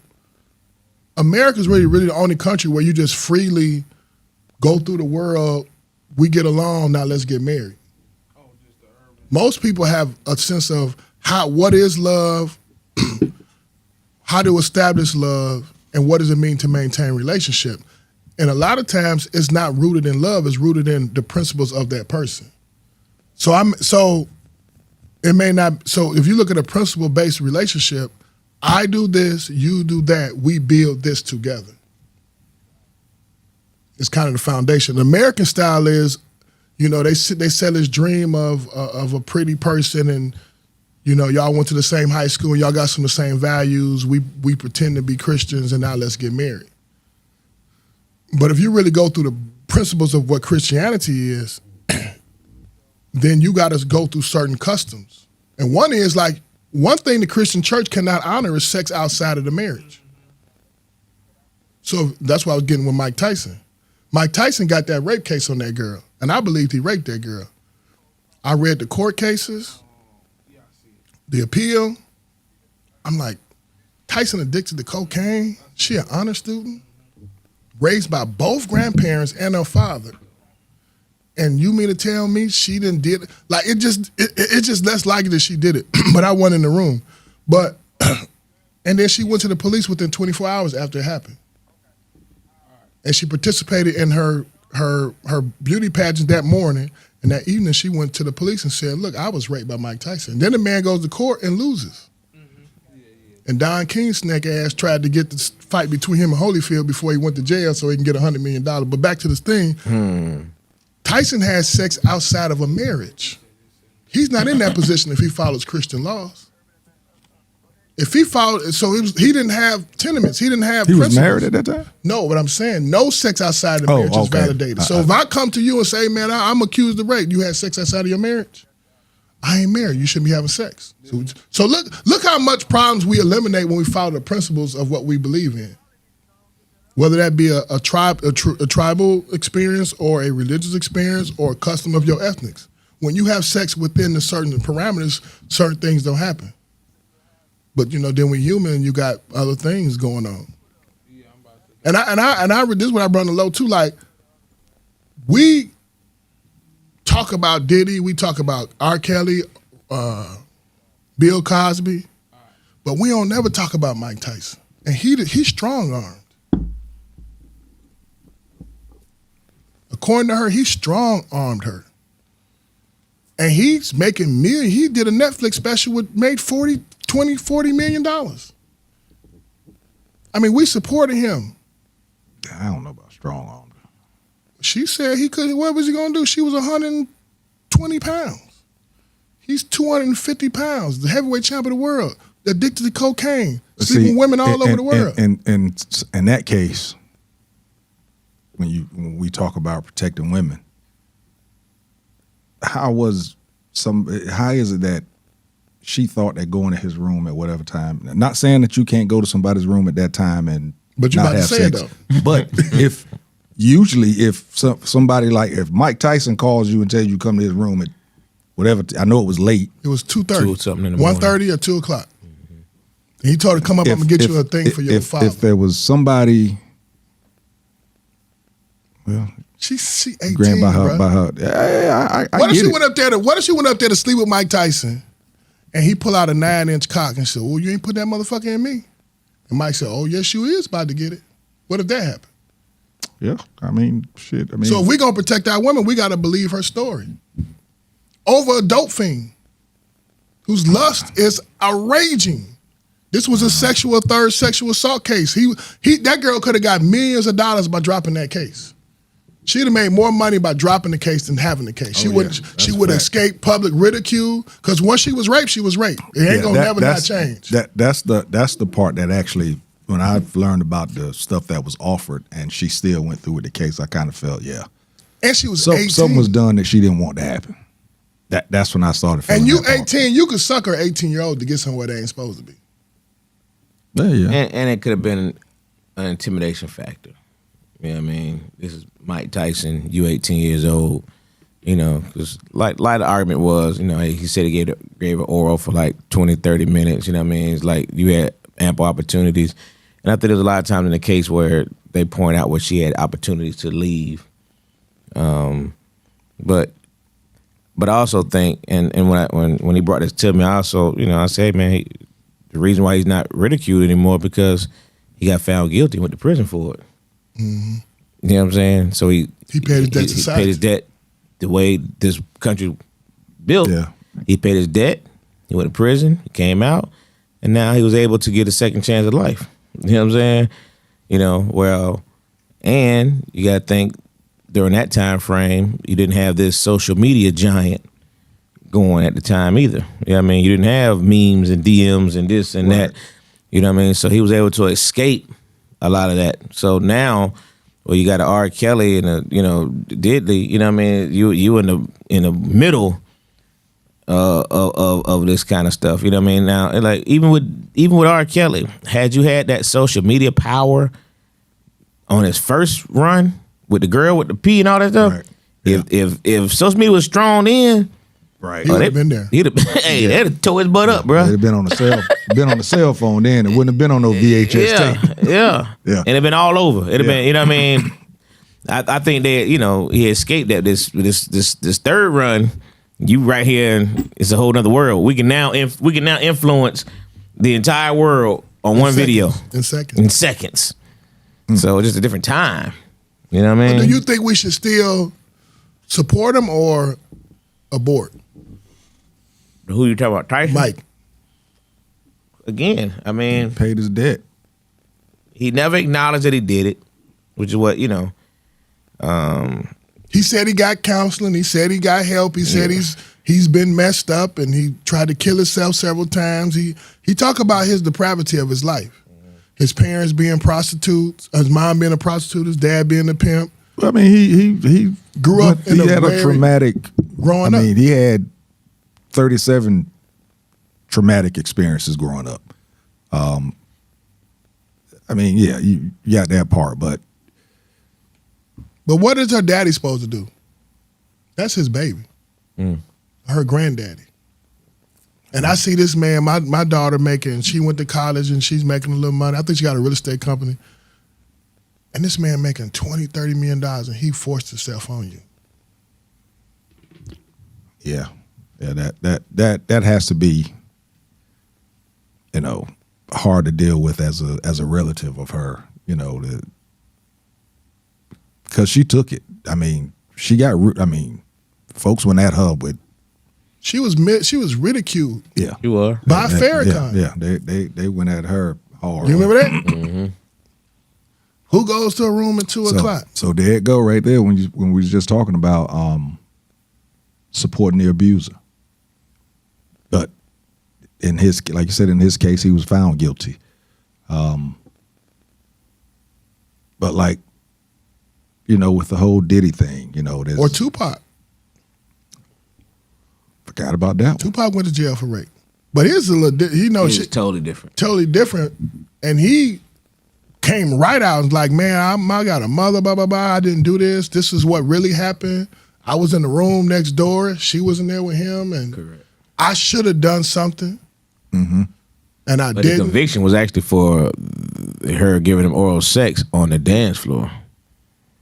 You know what I mean? In the club. That's his. He didn't get convicted of rape. He got convicted of sodomy. Yeah. Sodomy when you on the asshole, but No, fellatio. sodomy is anything oral. For real? Yes. So what's fellatio? What's it when you It's go the on the same asshole thing, then? What's that called? Shoot. I think that is. Yeah, anal. Just but Look, pull up sodomy, man. Pull it up real quick. I think the sodomy part is Anal. the Any That's a good orifices, I think. Maybe any orifices. That's how they say it in the courtroom. You know why? That's why I think R. Kelly should be in jail, because he walked that first time and he knew. Like, you know, when you go to court for the first time, they using words you never heard before. Like they don't call it rape in court. It's sexual assault 1, 2, 3, da da da da da da da. It's like you learning that shit, and you learn like domestic violence ain't just beating your woman. It's taking her wallet and keys and just sitting in the garage, not saying a word, but she can't leave. Domestic violence is screaming at your woman and making her afraid. Those are 3 definitions of it. Now you go to court, man, I ain't do nothing but tell that bitch, I told bitch she can leave, I just screamed at her. And I'm in jail. That's domestic violence by definition. But we don't necessarily know all that. So R. Kelly knew all them ins and outs of what was going on and got caught up in the same thing again. No. He adjusted. They just brought it back up because they gave him a RICO. R. Kelly got away the first time simply because the girl who he was having sex with said that wasn't her on the video. Right. She got paid. Her parents came back and said, no, that's not our daughter. That's how he got out the first time. But the second time, but I'm saying, through that whole court proceeding, he became very familiar with what the definition of a sex with a minor is. So that's why he adjusted. So now he's back again, and you still around 16-year-olds? But that's not what he got convicted for. What did he get convicted for? He got convicted with grown women. He got convicted with the grown woman. He got several convictions in multiple states. It was most of them was for like what was it? Kidnapping. Yeah, it wasn't. That's what I'm saying. It wasn't for kids. Yeah, they got him with the 16-year-old. That's what Dave Spade did the joke. R. Kelly's on tape talking about you like this. I like this 14-year-old. Blah blah blah blah. Remember Dave Spade did that joke. That wasn't a conviction. That's what I'm saying. He didn't get convicted of that though. Yeah. Well, whatever it is, you in the same boat. 20 years later. Also what he learned in that first court case was that shit, I'm invincible. Yeah. Probably said sometimes predators are victims too. A lot of the time. What you think about that? Yeah, they could be. But hey, I'm gonna shoot your ass either way it goes. You got to die one way or the other. Might as well do it now. I ain't pulled up no stats or nothing like that, but I think most predators have been victims. But Mike Tyson's brother is a brain surgeon. He lived in the same house. No. Mike Tyson's brother did live with him. No, Mike Tyson lived in the Catskills. You talking about when they was little. They grew up together. All right, yeah. About to say. He got a bunch of kids. So I'm just saying, like, man, if somebody trying to hurt you, I don't give a damn what their history is. Let God work it out. Because I'm trying to do like Kevin Gates, let them see if they can meet the man. I hope I had the courage to kill a person to try to hurt mine. Because I can't sit back like I would, like I'm tough like that. But I hope I had the courage and the ability to kill a person to hurt my family. And that right there is strong what you just said, because a lot of people sit back and say what they would do. Mm-hmm. Man, if that was me out of the XYZ, and I've always said to people, you don't know what you'll do until you're in that situation. Right. You know what I mean? Because taking another person's life, if you're the one that's actually doing it, you know what I mean? That's just not something I think the normal, rational person just does. Right. You know what I mean? Now, if you walk in a moment and see it, and boom, you know what I mean? That's more realistic. And even then, you kind of you kind of messed up afterwards. Yeah, you know, if you're a rational person, I give you know. What if you ain't got a clean heart? You changed your life, but the life you lived before you changed, you was that aggressor. You was a beat the girl type of guy, an aggressor, and bitch better do what I tell her type guy. Like, get another one. Snoop Dogg with Lil Charlie. Snoop Dogg in the West Coast made a lot of violating women type music. Oh, yeah. Ain't no fun if the homies can't have none. Suck a nigga dick for a poke chop. Remember all that? Mm-hmm. The West Coast, that brung that into a situation where you creating a disconnect that's not going to be resolved, and you influencing young people to do this. And I think it's different when you have a few songs that may be raunchy, because we all like sex, right? And everybody ain't doing missionary with Anita Baker. Sometimes you got to put that thug life on and put that pussy out. You see what I'm saying? I don't give a fuck if you Maya Angelou. She need that back blowed out too. You think Stephen ain't fucking that pussy every night? You think Oprah ain't getting them legs in the air? She up there working out? Stephen wearing that motherfucker out. He ain't fucking every night the goddamn Miles Davis. And ain't no romantic dinner. Sometimes you gotta throw that wife beater on, let that motherfucker know, bitch, I'm from the ghetto. Don't you get this shit twisted because I'm living good shit. PhDs don't change where I came from. What you got on some of them comments, man? I noticed some women out there. It quieted down earlier. I was hoping that they would come in and say how they feel they can be protected by black men. That's a good question, ladies. Yeah. Teach us. That's a good question. You know, What do y'all see as protection from the black man? And it doesn't have to be because I mean we talked about. Do you feel protected? What it is that you look for or think should be happening? I guess. And because we've talked about wives and daughters, but I mean it's our duty to protect all black women, not just. Oh yeah, any way you get opportunity. Yeah, so what are you? Or have you ran across somebody that made you or said some stuff to you? And I'm talking to the ladies out there now that said something to you that helped you in your steps of life in regards and that actually helped.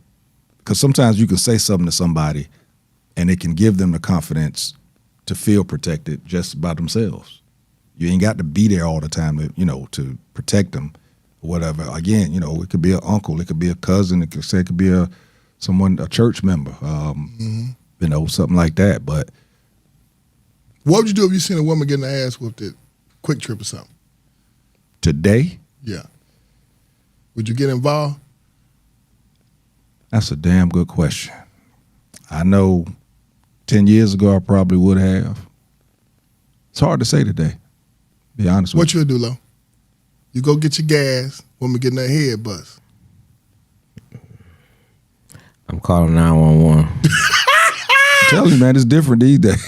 What you did 10 years ago? Because the thing is, I've seen guys step in to try and help a woman. Get stabbed. And the woman jumped on his ass. You seen guys, I've been on police calls. You know what I mean? The woman, she called the police. It's clear she done got the brakes beat off of her. You go to lock him up, and now you in a fight with her. That's facts. You know what I mean? So you gotta be real. You gotta be real careful with that jump. Yeah. I said now I don't know. I seen a woman get her beat up, and I stopped, and I just watched. I got in proximity. I just talking like, man, you don't need to do this right here. Da-da-da-da-da. I just stood and watched. But I'm using my voice trying to get him to stop. I didn't get in between. I probably. What did he say to you? He looked at me like he was gonna whoop my ass. Yeah. But I said, boy, you better whoop her ass. You bring your ass over here, nigga. Right. I'm gonna hit you back. I got one more goddamn. I got this can of ass whooping over here, nigga. I don't love you. When you get to 50, nigga, you got one ass whooping left.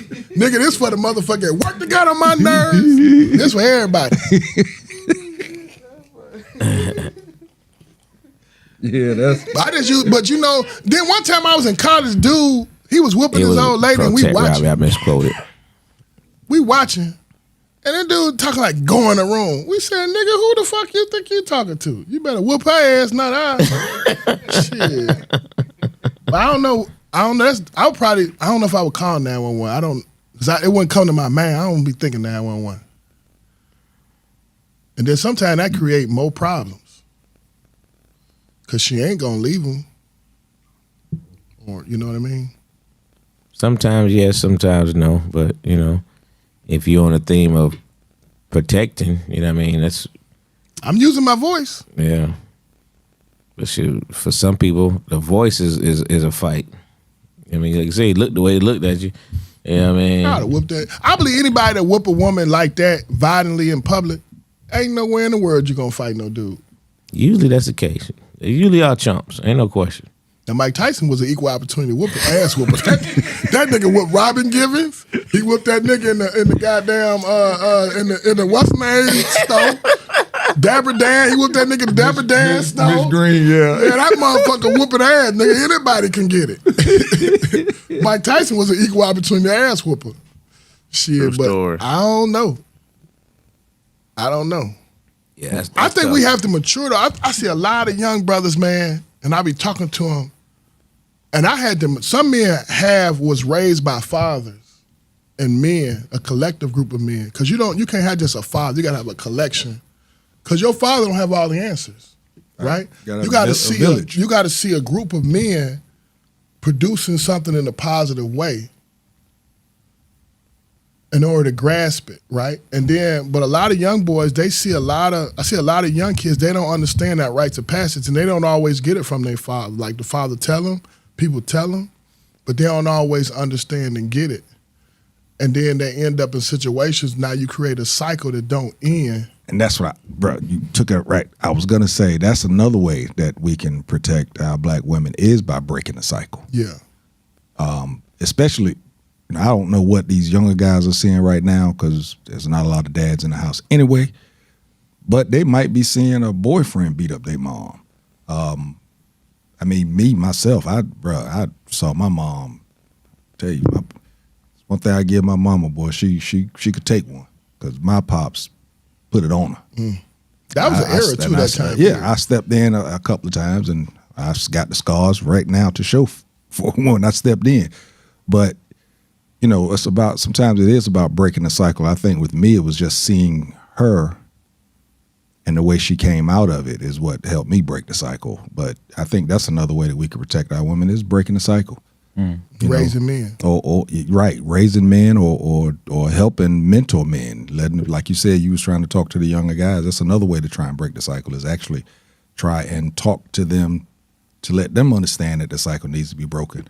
Consistently too. You have a daughter though, right? Yeah, several. So what do you tell your daughters in terms of protecting themselves and dealing with a man and the thought of violence against her? Not what you would do. What do you teach them though? You know what's kind of unique about the situation is, and this is another thing, like I didn't know this part, but like from raising them, they know who to bring around you and who not to bring around you. So they kind of know, you know, I meet you somewhere, I come to you. Everybody can't pick you up at the house. You see what I'm saying? And everybody ain't, so it's kind of levels of you talking to somebody, this dude can pick you up at the house. Then the next level is he come pick you up and then come to the door. Like they usually kind of like, if they not serious, they won't bring the person around. You would allow her to, when they're under your roof, you would allow somebody to pick them up without coming to your door? Well, these are grown. When they was younger, No, man. they grown now. When they was younger, no, they had to come through. Okay. And I always tell them, ain't but one dick coming out in this house. You can't use no bathroom. You can't use my car. Yeah, I didn't have a daughter, but you know, You got sisters? through marriage. But yeah, got sister, and I did what I could to protect her. She got married young though. She got married again, but through marriage, ended up raising a young lady from 14. You know, still To the day. kind of raising her now, but she's out of the house. But I was that's how I was with her. You know, found out she was. That's still to this day. She was dating some dude, and she was like, "He's a chef." I said, "All right, well, you know, y'all come through and cook for us." I wanted to meet the nigga. You know, I want everybody. I want to meet him. But I think she kind of caught on because she's like, "Oh no, I broke up with him," because she kind of knew if you come through there the wrong way. Like she was out of town and left this dude with her car, and the car ended up getting impounded. So we had to go pick up the car. So I'm parked. Wifey goes up with the paperwork and everything, and these niggas pull up. They don't know who I am. And I'm looking at them. So I called them. I said, "Yo, so who's he coming up here with?" She told me. I said, "What type of car they got?" She told me. So I said, "All right." So I walked over there and I started talking to him. And he stepped off quick. He stepped off quick because he had him and two other guys. I pulled him to the side and said, hey, man, what the hell were you doing with her car to where it's now impounded? And I give it to him. He was truthful. He was like, hey, OG, I shouldn't have been driving. We pulled off and, we were smoking. And I said, so you don't have a license? He said, no, sir. I said, and you at the store smoking weed and the cops is at the store. I told her right then. I said, come on, man. That's that good dick. That's That's that good dick right I said, there, come boy. on, girl. I said, what the hell are you doing? You That's trying to good. do this in your life and you get rid of that nigga. She got rid of him. Actually, she didn't get rid of him. He kind of walked himself out because I knew he would. He was a knucklehead like that. I think a lot of people, girls especially, they fall for the knucklehead once before they get the good one. Oh. They usually don't get it right the first. Like I think guys do it too, but we kind of got it. We talking about last time too, and I thought about this. You talked about Corey Holcomb all that time. If you don't believe in male patriarchy, he ain't really funny. If you respect black women, how can Corey Holcomb be funny? Because that is the bulk of his joke, degrading women. And if you're like, damn, okay, I get a joke here and there, but goddamn, the whole hour skit is this? Right. And I thought about that. Like, that's one thing we do is protect it. Like, honor men who honor women. And who when we go through things, if your child see you with a congenial relationship with a positive man, and it's continuous, and like one thing you tell your kids too, like, that nigga ain't shit. You gotta use bad people as examples of what not to be for your children to see, like, man, that's a sorry motherfucker right there. That nigga laying in the house, that woman working double shift. Nigga ain't cut the grass, ain't offer to cut nobody else's grass. If you in an apartment, go cut do something other than sit your ass here and let that woman go to, that's a sign. You know what I mean? So then your kids see that too, and you built that environment out. Like, I believe our kids will look for our approval before they marry. Because we told them, you bring that motherfucker over here, man or woman, boy or girl, because the boys, you know what I'm saying? Nigga, they about to get it if they ain't right. Well, Do you think that's based on what you just said? Do you think that's based on having a strong relationship with your kids, though? That they look for your approval? Because sometimes they seem to pick the complete opposite of how they were raised. They do it, Tad. That's why I'm saying they kind of like, all the girls kind of have one is like, but they know when that motherfucker come in them doors, nigga, it's on. Ain't no joke gonna be spared. Ain't no goddamn comments about to be unshared. Like one brung home, man, look at you retarded a little bit, man. You been touched or something? And then, me and Papa, we know this joker here, and know not to bring him back. Like the one that, my son, he brought home a white girl. Nigga thought he was gonna borrow my car to take the bitch home. I said, you know what? I ain't put no white bitch in my car. Got me on motherfucking Hey man, string your hair it's motherfucker crazy in that my you say that because when I was a kid, bruh, I had the white women you want to give me. I was like, listen, yo, we can do it over here. yeah, you In can't the come to the hotel. house. Can't come You can't no, come your to kid my bring house. white girl home. My kids don't bring nobody home, though. Yo, one son had a whole entourage with him. I thought he was over there like the Mac Daddy. Nah, I mean, He had 2 women with him. nah, they don't bring anyone home. I mean, at all. Your wife keep him away, or you? They just don't, man. Mine, they different, man. They just don't. That's their safe space. Yeah, they just don't, man. You know what I mean? But They what dated? would But when they they- date a white girl? Yeah, Your kids will date a white girl yeah. in public. I don't know in public. I'm just saying. You think they could bring him He home? whispered that junk too. That's funny. If a white girl came to your house with your son, what you would do? I wouldn't do anything because it wouldn't surprise me. Hold on, it's different types of white people though. Would you accept the white girl or the conscious white girl? Because Missy Ann is different than goddamn. Missy Ann is different than Roxanne. Roxanne has been around. Yeah, she understands the struggle of a black man. Becky Ann, like, oh my God, what is going on here? I'm just getting gas and What why I they would put all that salt on the chicken? what I would say is I would I would truly say I would trust their judgment. With a white girl. I would trust their judgment. Now, would you change your conversation if a white girl come to your house? No, I would trust their judgment. No, I'm asking you a question. What's the? I just say I would trust. If they bring home a white girl, you trust their judgment. Is you gonna change the way you communicate in your house? Oh, like we got company. Yeah, because they know. In my house, you gonna hear the white bitch. We got company. We got company now. If you bring her, Get the look.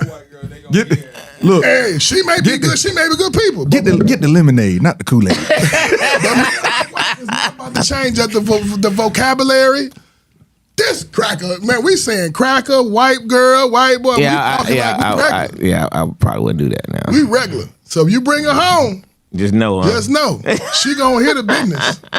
Yeah, I actually thought I really truthfully thought that my son was gonna end up with a white woman. In Atlanta? Well, he was in Hiram. It's different. It's a little different out there. You heard the whisper too. Yeah, he whispered that. Done it. Yeah, he was in Hiram. So what he saw, I thought that's what was going to. Would it break your heart?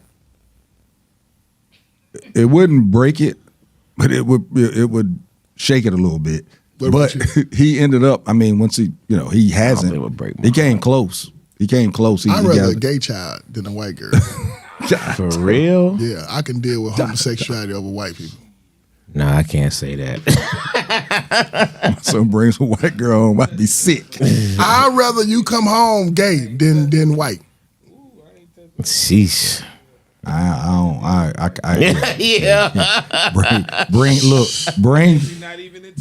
Hey, man. Becky Ann, how you doing, girl? You know what I'm saying? Shoot. Want some Kool-Aid? I'd rather be saying Becky Ann is going, what's up, Brian? I got a 14. Yeah, man. And if she bring home a white guy, he gonna be so. I'm gonna be so. He gonna be so tame. I'm gonna be like, hey, he gonna be. But you. I might. It'd be easier to rough him up than it would be a brother. Yeah. But you know what's crazy? I'm gonna be honest. I fucked plenty of white girls too. So I'll be a big ass hypocrite. Big one, huh? A big one, but I got to be it. But you would be it, huh? I got to do it. That's Malcolm X. You know I'm Malcolm X, man. Malcolm had white women everywhere. Yes, he did. He went to jail fucking with it. That nigga he's supposed to get 2 years for burglary. That nigga got 6 years, 2 years for stealing, and 7 years for fucking a white girl. Yeah, we have to deal with the white girl. I don't think I want to. I don't know, man. That's interesting too, man, because I didn't. That's interesting that they do the same thing. But yeah, they don't bring nobody home. She said I didn't bring home any girls either. You did? You just brought home your wife? Well, I mean, now Your I was in parents, the school. only girl they met was your wife? No, but I didn't bring we talking about in school when I was living with my mom. I didn't really bring girls home. You never fell in love and bring a girl home prior to your wife. I didn't bring my wife home technically though.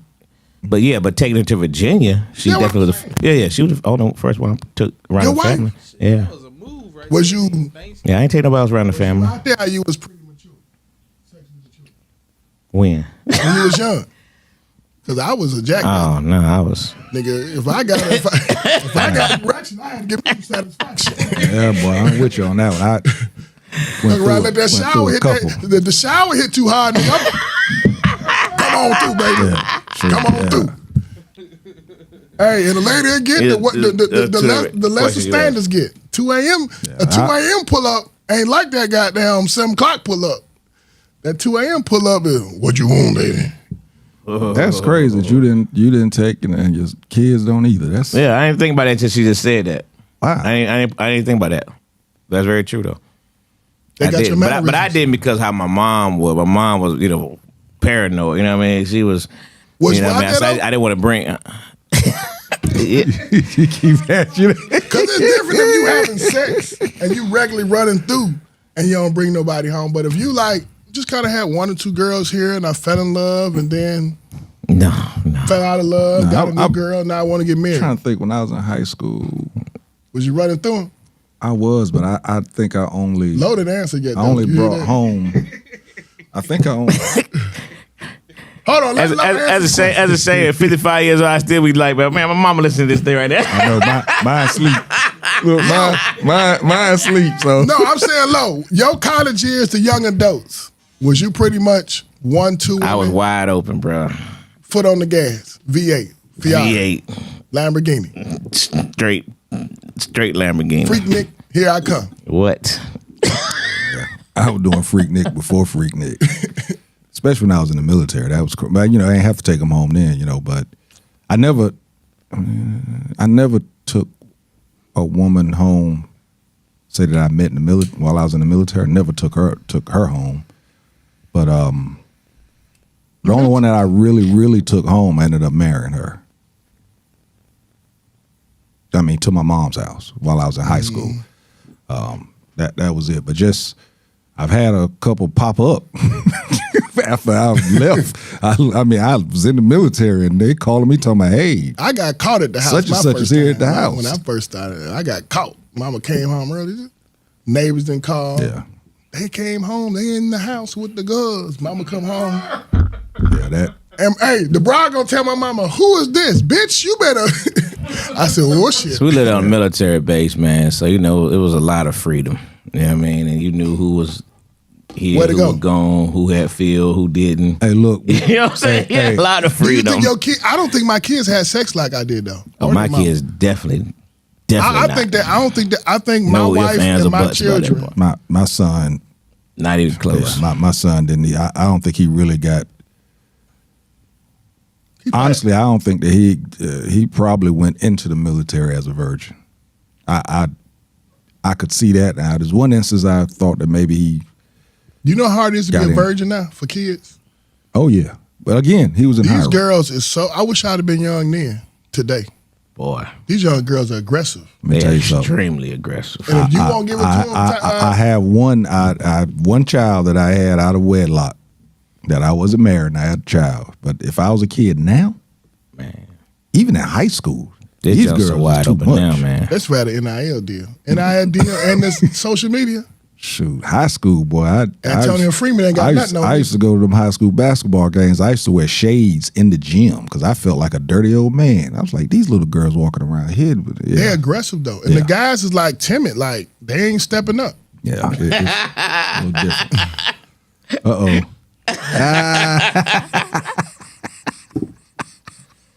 Yo, mama said you was a player. And that's the thing. Look, that right there.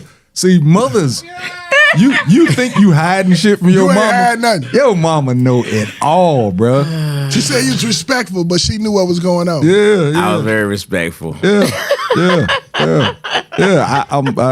I'm sure my mom knew because she got to the point where she. My mama caught me. She had to know. Like the girl that I said, the girl that I ended up marrying, she just started saying, you know what, just y'all can just be at the house because my mom got off work late. She said, when I get off work, you can take her home. And yeah, And you know what's weird? White people, we was growing up, you couldn't really bring women. You had to sneak women around the house or out the house in the house. You know what I'm saying? Mm-hmm. White people be like, come on in. Hey, listen, again, I lived on a military base. And then we lived, in this high school, better for my high school years. And You wasn't R. Kelly, then, was you? No, boy. We were all kids, so but what you All say you about lived as a child what in you the say about the military. white people though? Because they literally, when I say after every high school basketball game, it was somebody white who parents was out of town, and that's where the party was at. They did stuff way different than we could. I mean, I'm talking Facts. about that just be crazy. But white people accept sex as a part of the adolescent stages, and they can be at home and you can sleep with them. Some of them could. I know. Some of them definitely could. trying to think that I. Some of no, them definitely could. No I doubt don't think I about it. ever done something with somebody's mama at home. You went with a white girl. I told the white girls, bro, we was fucking in the back of trucks and That was the bad folk. hatchbacks. Yeah, My freshman year, never. Thanksgiving, I went home. I was dating this girl at Kennesaw State. Talking to your mic, Dwayne. After that nasty Thanksgiving dinner, You ate You dinner went with to you went to some white folks' house for Thanksgiving. yeah, and now, she you let know me he stay the was night. in love And like a you said, motherfucker licking the pearl tongue. No, I mean like this is 2003. I'm saying like the white lady let me spend the night and everything. Like, and the macaroni tastes like wood. terrible. I had 8 before I came. Now I was shook up after smart that, about like sneaking in all that stuff. You know, I think I was 10th grade, 11th grade year. My boy Bam, he had graduated, and he would still pick us up. We hardly ever rode the bus. Bam would pick us up every day, but Bam spent the night with his girl. Father came home. Bam tried to leave. Father killed him. Kill Bam? Killed Bam. Killed Sleeping him. with his daughter? Yes. White girl? No, she was black. But I'm just saying, after that, the sneaking in part. I know that's Yeah. right. Hey, bruh. Killed him, bruh. Let me ask y'all this. Bam was 18 years old, man. Let me ask you before we wrap up. How, like, I can see my maturity and my development from young adult to man. Even though I'm dealing with the same woman, like I'm a better person now from experiences, conversations, experiments, trying to do better, be better. And then I got other people, like other friends, they kind of had, this is my experience, they had parents that kind of set examples that they didn't have to do the growth that I had to do to come to manhood. Did you think you came from, did you have to mature a lot to become the person you are now? Or do you kind of was raised that way and just kind of had to continue? In terms of Being a full-grown man, you're a 55-year-old man that can say I'm a man with confidence because of the way I behave and the decisions that I make. I couldn't have said that 10, 15 years ago.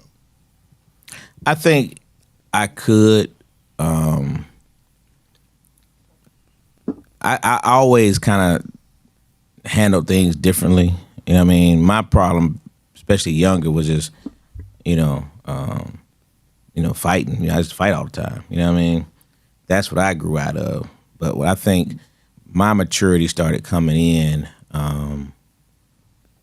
when I started getting to the ROTC stuff and with football, playing college, there's certain things you have to do. You play college football, so certain disciplines you had to have. All those things started growing there in the military. So it became gradual to where I am now. You know what I mean? But it wasn't. But I was never just, in trouble and all that stuff. Dog, that's what I'm at. Your man, being a man, was it, I'm taking the baton from my daddy now, or was it, I'm maturing into this manhood? I matured into it, and when I was getting to was, between the military and police, but the biggest thing for me was when I had my first son. You know what I mean? Then I saw life completely differently. Changes everything. It changed everything. But then when I lost my son, everything changed. For the good or bad? A little bit of both. I would just say I saw the world differently at that point. That's when I started seeing the world differently. I started seeing everything differently. You know what I mean? So, but then I just had so many people around me, things happened to them. So I started seeing decision making. You know what I mean? Decisions that started, maybe you make these wrong decisions here and there. Your life is altered. And I've had a lot of folks dead, jail, you know what I mean? Life's got altered who had mad potential, and life's just got altered, you know what I mean? So there's a lot of things. So I think it was gradual, but I was never to the point where I was, where you could say, boy, he on his way, you know what I mean? I was never that guy where I was on my way to doom and gloom life, you know what I mean? What about you? Yeah, mine was, I had to mature earlier because my pops wasn't around. I had a little sister. But I think once I saw like you said, your partners, your cousins, I went to the military, came back. Actually, some of them, even before I left to go to the military, they was already dads. Mm-hmm. And I didn't want that because I didn't want what the way I grew up, I didn't want that on my son. It ended up happening a little bit, but it stopped me from jackrabbiting as much. Put it that way. Didn't stop me, but it stopped me a little bit because you just didn't want. I didn't want to have. I mean, I saw these guys going to court and acting like they ain't had no money in their pocket so that they wouldn't have to pay child support. I mean, these dudes we go into the courtroom, they would give me their cash, walk up there to the judge and tell the judge, how much money you got in your pocket? They pull out $30-something. And the judge be like, I need for you to pay that every week to this young lady. I'm sitting back there with about $800 of his money in my pocket. And I'm like, I don't think I want to go through this type of stuff. So but now when my son did come, I was 33. And I thought that I was already a man. But like you said, when that came, that's when my maturity really amped up. When he came along, I knew that things had to change. Like you said, the decision making. Instead of looking for a gig, I actually started looking for a job to career type of thing, because I had somebody else to depend on, and he wasn't in my house. So, Why'd you, Wayne?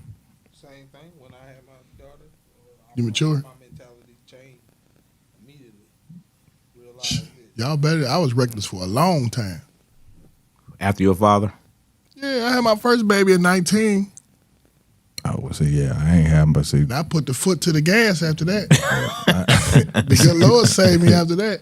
Yeah, I ain't never got no disease. Yeah. And I ain't never had no more children other than with the same baby mama and then my wife. But it was like, I was kind of good at too, like, doing wrong. he was good at doing wrong. Yeah. Like I knew how to operate and move with like not bringing all the attention to me. Yeah. I knew who to pick, how to pick. Yeah, You know what I'm saying? mean, like I said, I was on the way the wrong way when I was out in them streets selling drugs and stuff. I was on the way, and had one slip up, and my mom caught me. Well, she didn't catch me, but she found. I'd never done it before, but I did it at her house, and I cut up some stuff and had my tester. I had somebody that used to test my stuff to see how good it was, and I left residue on the table. And I was actually working a job to hide that I was selling drugs. And me and her worked at the same place. She was on her way out. No, I was on my way out. She was on her way in for her shift. She stopped me. I went to hug her neck, boy. She was like, I need you out of my house by the time I get home. You left? What the hell she talking about? And didn't say nothing else.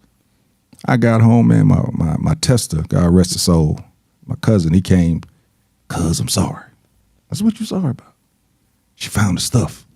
I left some stuff on the table. She found it. Wow. I said, are you kidding me? That's why she kicking me out. Damn, she kicked you out.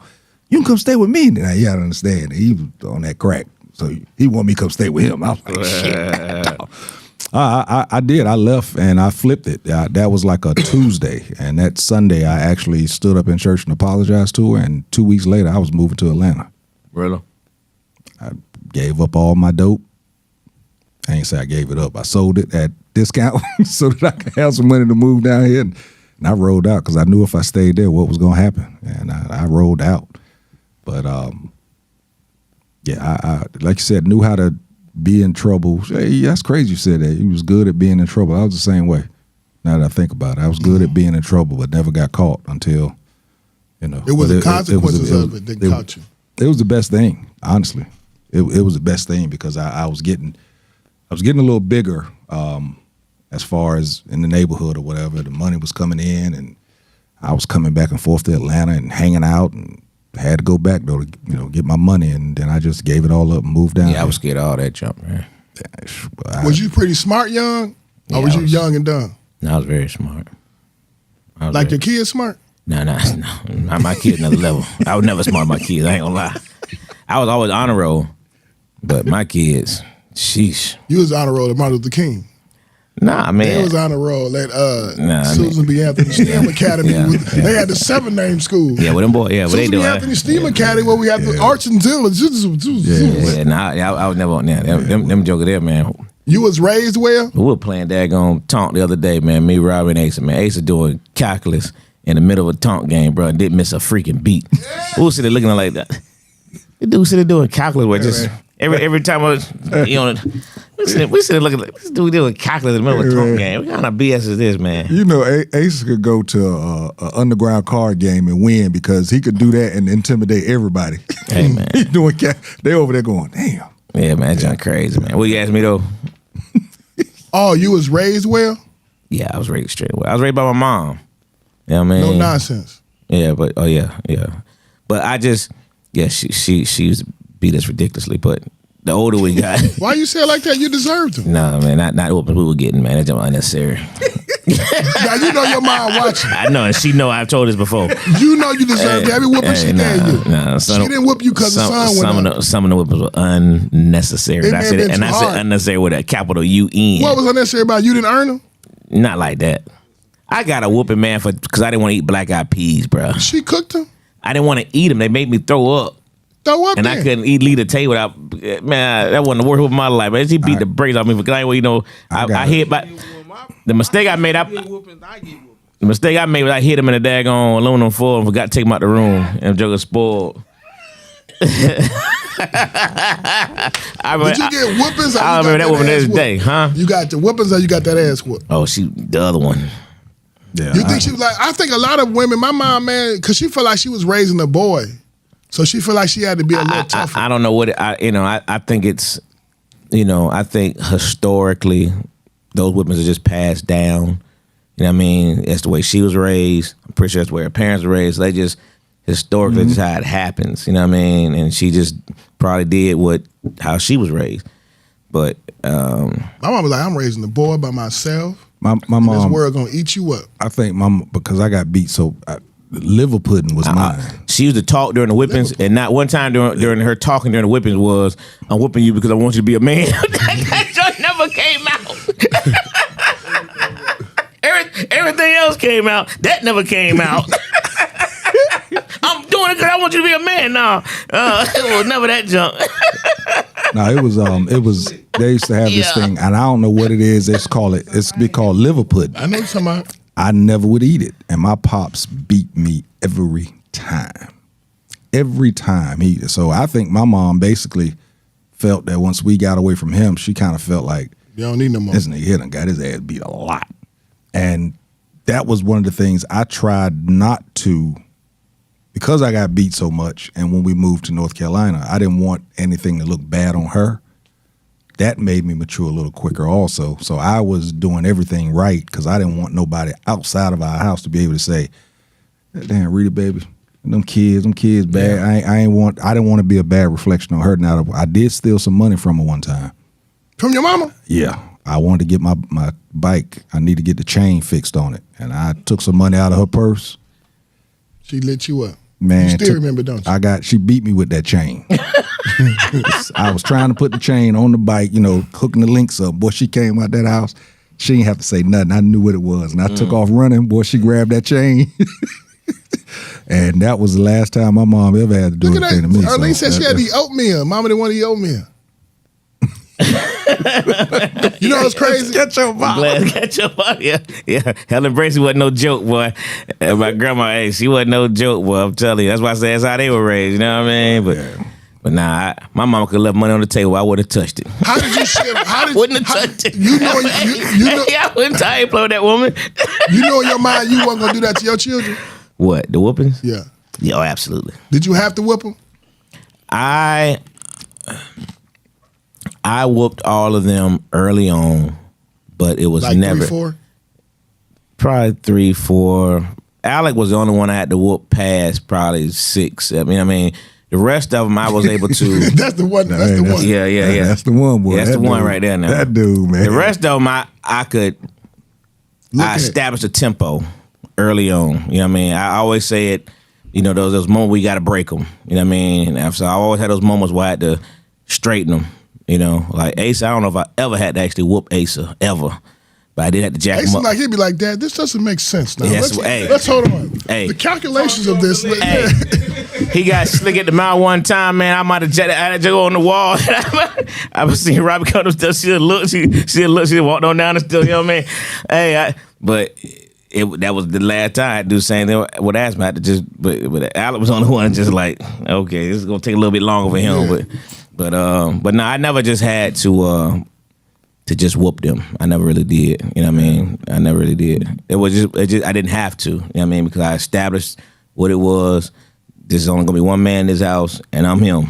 You know what I mean? And once that was established, yeah, it was just a look. It was just all right, that's enough. And all right, that's enough. It was over. Your wife got pep in her too, though. Yeah, she do too. I only had to whip mine twice, but he wasn't in my house, so I had to whip him twice. And after that, I had to jack him up, like you said one time, grab him in the chest. She said, "What are those?" One time, but I only had to whip him twice. But again, I had to go to his mom's house to do it because he used to do stuff. And he got to the point to where his mom would be like, she'd be like, "I'm gonna call your daddy," and he was like, "So he ain't gonna drive all the way out here," because I hated driving all the way out there. He knew it too. Mm-hmm. And I popped up on him twice and went up in him. Pause. But it's all right. We talking about your son. We understood it.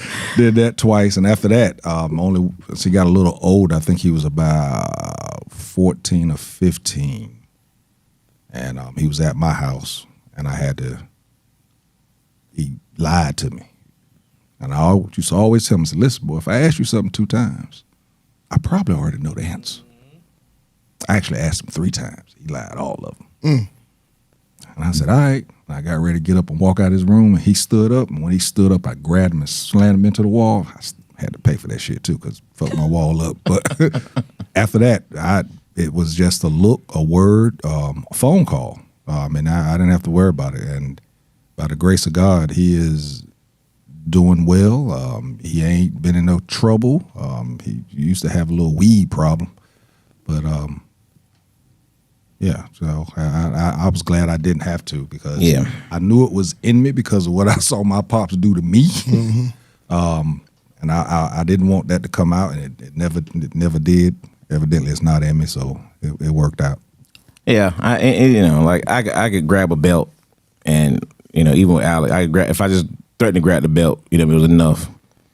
But I think he was like 12 last time I grabbed that belt, and that Joe just stood up. Like, well, he was already standing, but I wouldn't grab that belt. He just stood there. I was like, "Oh, it's like that." I remember I took that belt, boy, and I said, "Yeah."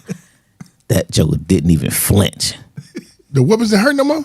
He was like Denzel and Glory. I wrote this up a little bit more. Yeah, Joe didn't flinch. I said, "Okay, we at that point now." Yeah. Now when I had to go and do the 1-2, it's time to go to the chest now. So he was like Denzel and Glory, just and he just took it. I was like, "Oh, okay," but there's no Alec, man. Yeah. That joke was so thick.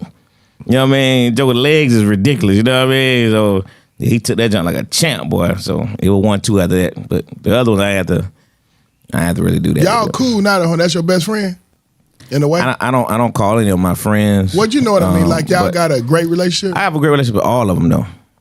Now he always felt like he had that middle child syndrome, so he always felt like he was treated differently, which I never understood, because they really were all treated well. Every one of them. All the middle ones get that. Yeah, but now who will put me at? Now I'm gonna tell you something about Alec though. Alec is he ain't gonna put you in a nursing home. He has a level of concern. You know what I mean? That you just wouldn't expect if you know him. You know what I mean? Mm. But he has a great level of concern and caring for other people, but he just try not to show it. You know what I mean? He'll do it, but he don't want to show like he's vulnerable. You know what I mean? He just, but they all just, man, they just. Oh, this is my last question. I got some great kids, man. I ain't gonna front. When did you get to a point where you were able to express your emotions without feeling weak? With my kids? As a man. In general? Yeah. Oof. To friends, family, children, wife? I can answer mine. It was after I went to counseling. After I went to counseling and went up there to see my father for the first time in 33 years, everything broke. Everything broke. Shit. It all broke. I became better for it, to be honest with you. Yep, became a lot better for it. What about you, Lo? You able to express your feelings without feeling weak, like being vulnerable? Probably, man. Honestly, probably within the last 5-10 years. Honestly, you know what I mean, and I'm still not 100% there with that. You know What's what I on mean? your own? I just been so used to doing things on my own for so long. You know what I mean? My mom was military, so when I graduated high school, I went straight to West Georgia, and from that point on, it was just me. I had no family here. My mom was in Germany with my sister, my little sister. All my family in Virginia, Maryland, you know what I mean? I had no family here. So I just learned how to do things on my own, and any issues I always have, I just always dealt with it. You know what I mean? I ain't really. You never say talk to like, people. man, that hurt my feelings. I wish you wouldn't do that. Or when you talk like this, I'm the type. I just button up. Just button up. You'll know when you piss me off because I got nothing for you. Mine has probably happened over the last 5-10 years too. But it's like a release where you can kind of express your emotions, how you feel. And to me, it's able, when you put words with it, I don't have to respond physically now because I can just tell you, I know you understand because I've expressed it in a way that I tried to express in a way that you understand it. Mm-hmm. So now your response to that lets me know how you feel about me. Because if you care about me, I believe you're going to make an adjustment, create a better conversation, give me a chance to explain it more, grow more, get the verbiage for it. And I think all these things come into you becoming a full man, and then you try to get it to your kids as quick as possible, especially the boys and the girls, like, this is what I learned here. This is what I do, and this is why I do it here. Take this. And I think the kids, not only my kids, other kids, they listen, and it's valuable. Sometimes you don't have the maturity, but you just plant seed for it to come later. But to me, that was a big experience. So no, I don't have to get mad or angry or emotional like I used to. You know, you still get the fire in you because you got, you know what I mean? But like, I remember my son did something to me, man. I was about to beat his ass. And he deserved that. I still believe to this day he deserved that ass whooping. But I was able to verbalize it versus than doing it. And it gave us an opportunity to stay in relationship. Because a fight would have put us out of relationship. Because I was going to fuck him up. And he deserved it. He deserved it. But being able to talk to him and then have that conversation over a period of time allowed us to stay in relationship. And this is one thing, like, you don't want to me, what I learned was like, life goes like this, and I want to ride the waves with you, and I don't want nothing that's so complex. Unless it's a principle or a moral thing, then we should be able to ride this whole thing together. Yeah, so right. You don't have to go through life by yourself. Yeah, you're You right. know what I mean? I'm gonna tell you. I'm gonna be honest with you, man. Aspen is probably one of the ones who helped. That's my 23-year-old. Because I remember the last time I had a real verbal altercation with him. Because we were having a conversation, and he was kind of getting slick at the mouth, and just with the comments, it wasn't just the comments which started to bother me. You know what I mean? And I was like, so I kind of confronted him about it. You know what I mean? But what happened the next day, he came and he said, "Dad, I want to apologize to you." He said, although, you know, I was expressing myself, I didn't have to get smart with you. And I thought that was so big of him, you know what I mean? And it led us to another conversation. And that was such a enlightening experience for me, you know what I mean? Because it made me feel, number one, we did good, you know what I mean? In terms of saying, hey, you know, because I think you should be able to have conversations, and sometimes, you know, you can be short with them, you know what I mean? Because it's like, it's my decision. You grown, yeah. You know what I mean? I'm the grown up. Yeah. But then learning your kids is like, well, these guys are pretty intelligent and they really think things through. So let me listen. You know what I mean? Let me hear what they're saying. And I think that changed my relationship with all of them, because now, you know, I we talk. You know what I mean? You can have conversation, and there have to be no emotional stuff. So we don't really have it. You know what I mean? Even with Alec, you know, I know sometimes I let stuff slide because like He the baby. he the middle one. Yeah. But it's like it's really not worth this. You know what I mean? Because it can set He is you. who he is. He is who he is. And I had to accept that, you know what I mean? And I know, and then understanding he is who he is, but, you know the kid and the underlining part of it. So, yeah. And I told Alex, he taught me something. Aspen taught me something. I learned from my son. And that was really an emotional experience. That's True real. story. What's your lesson you learned from your son? Patience. I learned that from that. That's what I learned from my son is patience, because he displays a patience that I didn't. I'm still working on it. I'm pretty low key, but at the same time, I'm not as patient when I need, especially when dealing with people sometimes. So he's taught me that, to be patient. But the whole thing about he is who he is or she is who she is, I'm so good at that, and I just decide on whether or not I want to deal with who they are. If you got certain ways, either I'm fuck with you or I'm not. You know what I'm saying? So, but the main thing I learned from him was patience. The apology thing, he caught me off guard with that shit. He got away with a lot of stuff when he apologized to me. I was like, damn, I was so proud of him. I started buying shit for the hell of it. I said, I wonder if he kept apologizing for stuff. Now, how do you figured it out? Now we got to do the transform this. How do we do this with our woman? Because this is the mature, like the woman that. Let me say this. You can never say. I ain't gonna say never say. Your relationship with your woman reveals to you who you are.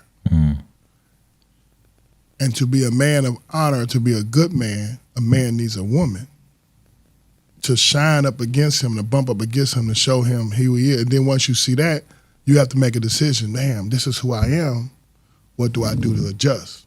So you need a woman. You need the opposite reflection of you to bring out the best of in you. So then how do you do that with your woman? You dig what I'm saying?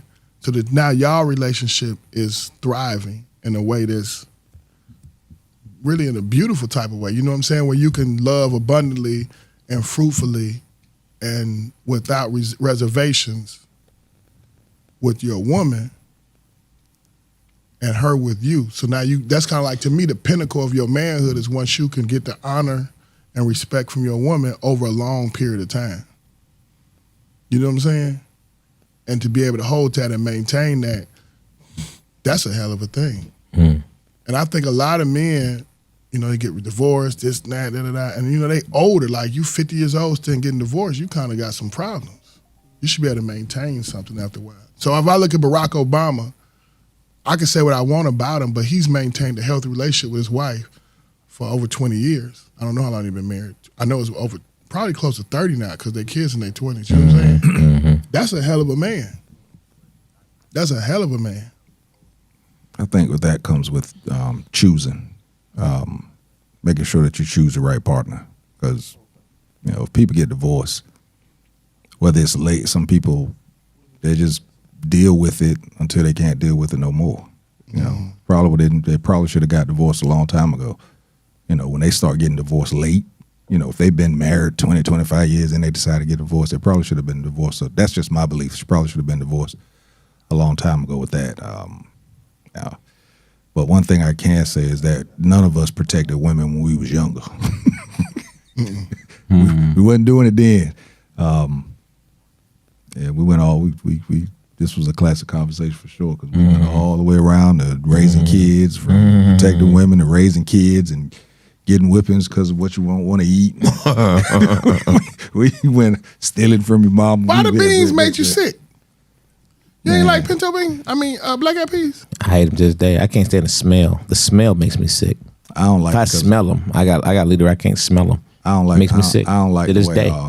I don't like the way they look. I've never eaten a black eyed pea. The way they look is straight disgusting. But I've the never- smell of them. For real? Oh my. Oh, as a kid growing up, bro, if food didn't look right or it didn't sound right when you said it, Well, if my grandmama got them heavy pots, like okra, I wouldn't. That slimy stuff, You ain't like okra. My grandmama, if she grabbed them heavy pots that was hand-me-down pots from her mama, shit, you just sat down. It's time to come get it. Never ate. She ain't had to tell me Okra, nothing no on black-eyed pea.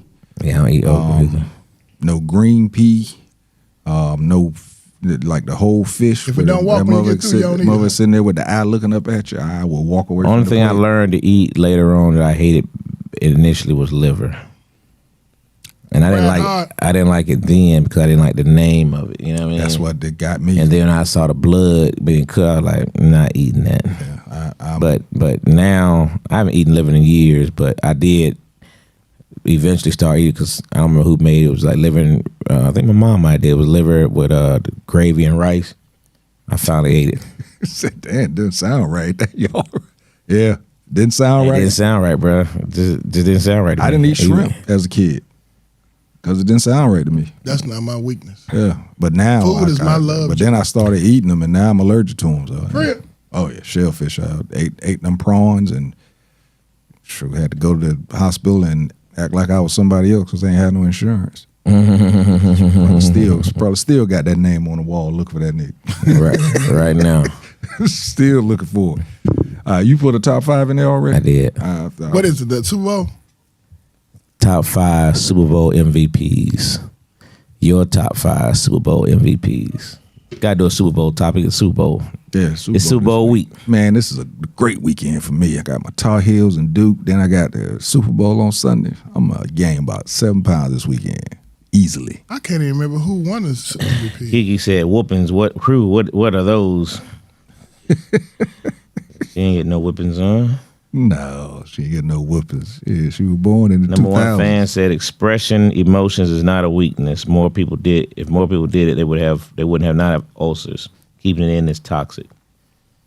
That's true. Facts.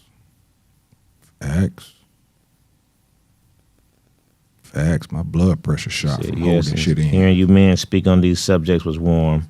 We must protect our black kings as well. Preach. Who was light skinned?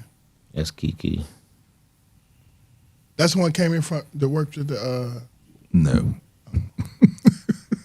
About Jose. No, the other one. When she worked at the airport. Oh no, yeah. Okay, I thought my bad. I cut you off. Yeah. Yep. All right, who you got your Super Bowl MVP? You got yours, Dwayne? Super Bowl MVPs. I'm a do so. Terrell Davis, Hines Ward, Absolutely.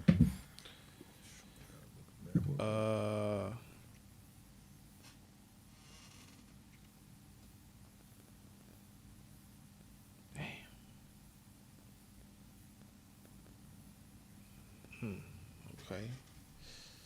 MVP. I'm trying to think of team. I'm a Falcons fan, so I don't got. I gotta really think about who won the MVPs and stuff. Yeah. Jerry Rice. These are my Falcons fans. I know.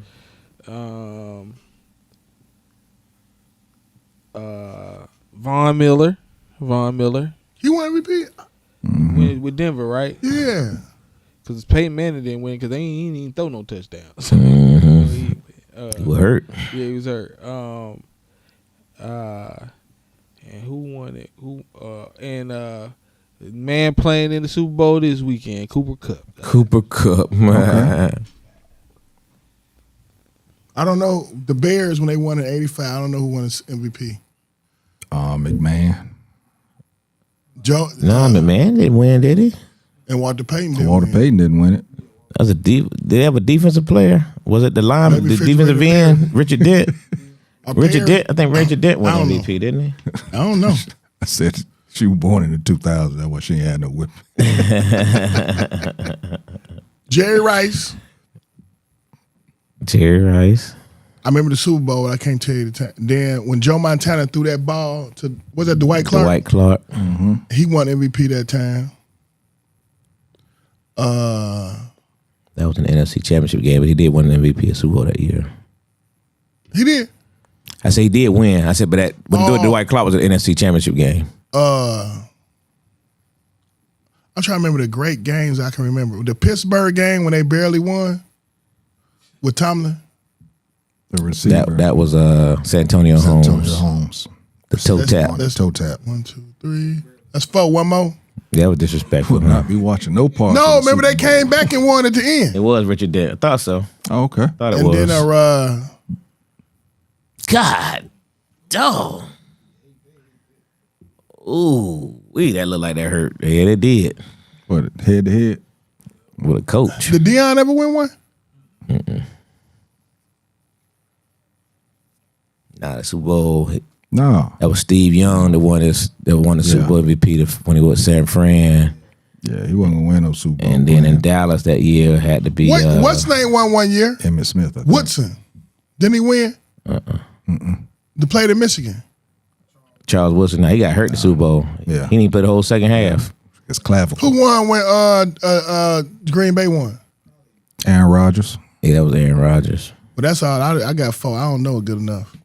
I'm still on protest until we get some nuts. I know. I figure you might have some pre-protests. Yeah, I had. I gave you what I had. The Yeah. 85 Bears. I tell you what, there has never been I guess other teams, but Chicago don't really win. So when the Cubs won and the Bears won, so the Bears won in the 80s, the Bulls won in the 90s, and the Cubs won in the 2000s. That city, it's electric when your team winning.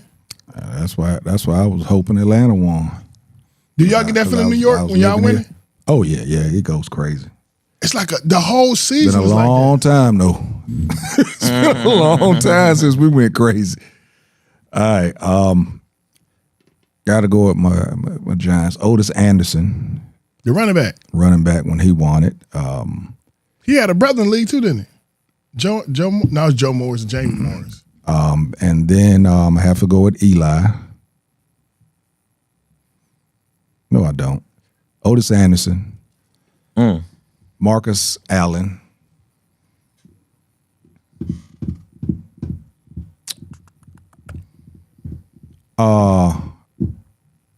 Desmond Howard. Dang, stole mine. What team he was with? I think you're gonna guess that. He was Green with Bay. the Packers. That's Yeah. when Brett Favre won his. Yeah. Won the Super Bowl with Desmond Howard had the kickoff return and the punt return. Didn't the running back win for y'all? Franco? No, Franco's my number one. Okay. But No, he didn't win. Jerome Bettis didn't win though. and the other one, the boy from Fast Willie Parker? yeah. No, he didn't win MVP. He didn't win it. though. All right. I have to go with Terrell Davis then. And I have one more.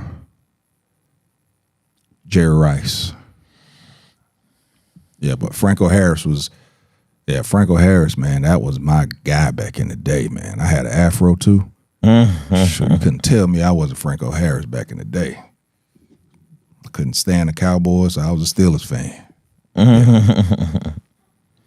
Yeah. Let's see, Don Lemon be on Jimmy Kimmel tonight. When Angela became They serious, said I was No Top. overseas. She said the dude is named No Top. He was on Nightcap tonight with Shannon Sharp. Oh, that was what she meant by no top. I was curious what no top meant. No Top. Hilarious. Glad you guys got together. And yes, Angela did make great choices. I think living overseas helped. Yeah, I think that it helped as well. Helped me learn people, deal with people, different people. And that's huge. I don't think people get that. Angelo, you said you used to fight a lot. I did. Now you calm. I'm way more calm than I used to be. Way more. Yeah, if Angelo want to fight, it's been some. That's a problem. It's been some Corey. It just yeah. Yeah. Certain things push me. Just trying to make sure I got everybody's comments. I saw Doug Williams. Yeah, I'm about to read those now. Number one fan got top 5 Super Bowl MVP Doug Williams, the first black quarterback to win the Super Bowl. Von Miller, Jerry Rice, Jalen Hurts, Desmond Howard, Lynn Dawson. Okay. Jalen Hurts was one of the guys. I would say that's one of my honorable mentions because of his path. See, my mom got Jalen Hurts, Patrick Mahomes, Tom Brady, Cooper Kupp, and Aaron Rodgers. Threw in Emmitt Smith as an honorable mention. My aunt got Jerry Rice, Tom Brady, Patrick Mahomes, Jalen Hurts, Peyton Manning. Got to add Doug Williams.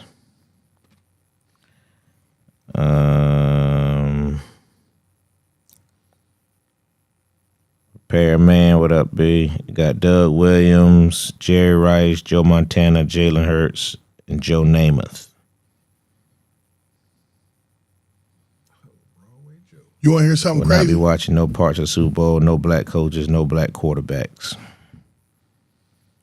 He used to go after fights. Now look, that Black He history. used to go after fights. Doug Williams was the first black quarterback to win the Super Bowl. Mm-hmm. Who was second?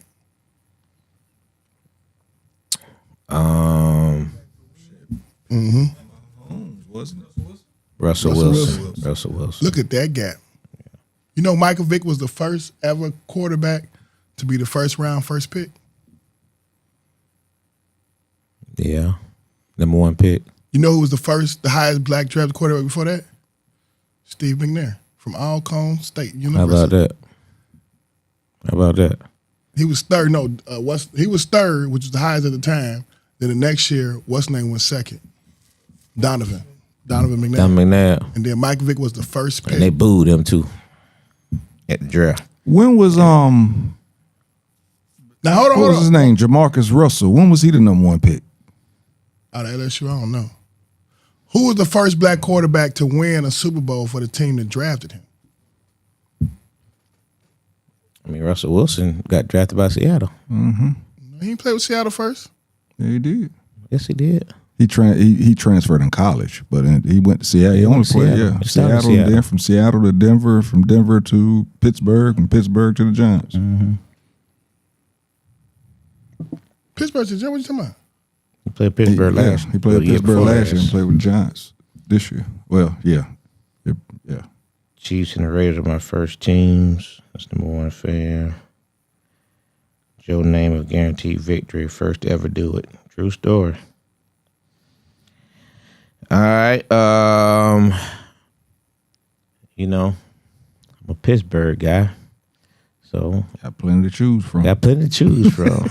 Who the first black quarterback on the Heisman? I got definitely Hines Ward. Antonio Holmes is honorable mention. I would give him Franco. Desmond Howard, because he's a Michigan guy. Gotta go Doug Williams. And, you know, Thomas Edward Patrick Brady. Hey. You like Brady? He beat you. He didn't beat the Super Bowl, but he was in the AFC Championship game a couple times. But He yeah, beat you every year. you know, but he had a mad winning record against Pittsburgh, ain't no question. But he went to Michigan, so you know. And I know he was good before he got drafted. Because he went to Michigan. You know what I mean? I never knew he was good. Jamarcus Russell went before Russell Wilson. Yeah, that's what I thought. Yeah. Named the first black quarterback to win the Heisman. Damn. The first black quarterback to win the Heisman. Was it Andre Ware? Might be. Yeah. Cordell Stewart win it? No. No. Yeah, it might be Andre Ware. Andre was a bad boy, too. Yeah, he was. 600 yards in the Black game. History Month report 38 years ago on January 31st, 1988. Doug Williams became the first black quarterback to win a Super Bowl against John Elway and the Broncos. Beat the brakes off of them, too. Yeah, the Broncos losing to all the NFC East teams. What's the name of the running back that went over 200 yards in that game? 203 yards. Timmy Smith. Timmy Smith. I was just going to ask, boy, he disappeared. Disappeared. Shoot, if he'd done something like that You said, now, yeah, that's right. Andre Ware. That's correct. yeah, right, he'd have got paid right now. Good top five. All right. Major Harris was just as good as Ware. I won't say it was just as good as Ware, but Major Harris was very good. So was Sean. Was it Sean Williams? Sean King. Sean King. No. Sean played at University of Virginia. The year they won the national championship. They split it with Georgia Tech. Oh, that's right. He was a pure pocket Right. quarterback Forgot about and that. never got a chance to go to the NFL. I mean, they Quarterback didn't really give him a chance to Virginia start. when they split It was the Sean. national It was Sean championship something. with Georgia Tech. But he was a dynamic. He Yeah, was he a was. great quarterback. What's his name? Yeah, I can't remember his name. But no, it was Sean. that was when I think he had, was it Kirby that was in the backfield with him? Terry Kirby. Yeah. Yep. Yep. Yeah, bro. Yeah, man. I forgot about that quarterback. He was a bad boy. I forgot about him. He was a bad boy. Patrick So- White, West Virginia. Patrick Wright, West Virginia. West Virginia, yeah. Yeah. No, I'm talking about a dude from Virginia, not West Virginia. This dude played for the University of Virginia. He was a University of Virginia quarterback. This had to be. I was in college. It had to be like 88, 87, 88. Was it 1990 when Georgia Tech won I that think it national was championship? It was 1990. It was 1990. Yeah, 1990 With when Sean- they split that. That was his last name. Because Sean King was the quarterback for Georgia Tech, wasn't he? At that time?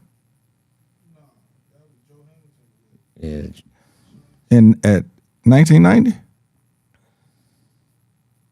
I didn't think Joe I thought Hamilton. Sean King played in the Midwest. Where he play? I thought that because Joe Hamilton and them, they lost to Florida State, so they didn't win national championship. He balled out though against Florida State. Florida State had Peter Ward. Man, that used to be. He live out here now. Oh yeah, he live out here. He coaching. He was coaching football. You ever see Hines Just Ward like, out here? just like the nah. I seen him. You know they dedicated that stadium to him. His high school. Stadium. Yeah, I know. I seen him then. Yeah, we played flag football guys that played with him. He all the way different now though.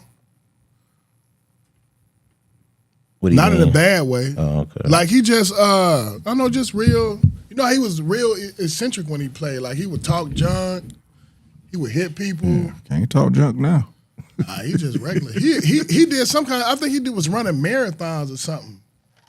He transformed his body to become like a marathon person. He was a bad boy. When he was at Georgia, Hines Ward. yeah, man. Quarterback, running back, receiver. He was very. He wasn't necessarily the best athlete. He was just so smart. He knew. He understood where to be. He Yeah. wasn't scared of nothing. Wasn't fast. he He was just a knew bad where boy. to be, when to be there, and then what to do when I get there. One He thing did- I say that Pittsburgh did though, they knew, forget all that other stuff. We putting them at receiver, slot, perfect for him. And he wasn't scared of nothing. You looking for that name? Mm-hmm. You find it? Aaron Brooks. He was another good one. Yeah, Aaron Brooks was at Virginia. Mike Vick cousin. Back when the Saints and the Falcons was playing, and both of them boys. Sean Moore. Okay. Sean Moore. Yep, Sean Moore. Because Gonna talk Major Harris. They mentioned Tony Rice. Yeah, Tony Rice was a bad boy. He just had a accuracy receiver. issues. Receiver was Herman Moore Herman Moore. when Sean Receiver. Moore was playing at Virginia. Yep. Mm-hmm. That's That receiving went with on. Detroit. Yeah, he went on to play for Detroit. Yep. Michael Bishop was good too. Yeah, Michael Bishop was tough. Yeah. Kansas State. They was Steve McNair good. Stephen Nair was the man. Yeah, man. Yeah, Yeah, Steve. Stephen Nair was the man. Yeah, Steve. He. And who the quarterback? The other boy at Florida who really won the national championship for him, but they don't ever give him credit for it. No, Leak. Chris Leak. Chris Leak. Chris Leak. Chris Leak had the best deep ball in football. Talking about man. from Florida. Yeah. Chris Leak had a beautiful deep Yeah, ball. he did. Yeah, he did. They don't never talk about him. They talk about that national All championship. talk about is Tebow. They always give Tebow. Tebow did not win it. Chris Tebow- Leak was a Tebow starting on- quarterback on that Tebow first national only championship. came in for them run plays. That's it. And he did that jump pass. And That's it. And took stardom. Hey, Hey, man. Yeah, they did them dudes wrong back then. Yeah, Neil, I don't like Kurt Warner beat Steve McNair. Kurt Warner had a great story though. So did Steve. Said college Hines Ward won the best player of the field and won a celebrity dunk contest. He was that athletic. Yeah, Hines Ward was different. And that's why they should already have him in the Hall of Fame. They keep hating on him in the Hall of Fame too. He should be a Hall of Famer. Absolutely should be in there. Kurt Warner. When I say athletic though, like as a wide receiver, Kurt Warner was not like the way he produced. You talking about Hines Ward? You mean Hines Ward? The way he produced was above his athletic. If that makes sense, like he wasn't a freak of nature athletic. He was professionally good athlete. So he deserved to be there, but he was so. Yeah, he was tough, smart. I loved him at Georgia. He always knew what to do, and when he was time for to do his job, he did it. Dude ran for 100-something yards in the same season. Ran for 100-something yards in a couple of games. Caught passes for 100-something yards and played quarterback. Threw for 200, 300 yards. It was crazy. 1 year. Georgia was horrible that year too. Peter Ward was a better athlete, but Peter Ward ain't nowhere close to him statistically. No, he didn't get to play. Good? Yeah, I'm good. All right, man. So we're gonna shut it down. Appreciate y'all for hanging in there with us. We did it again.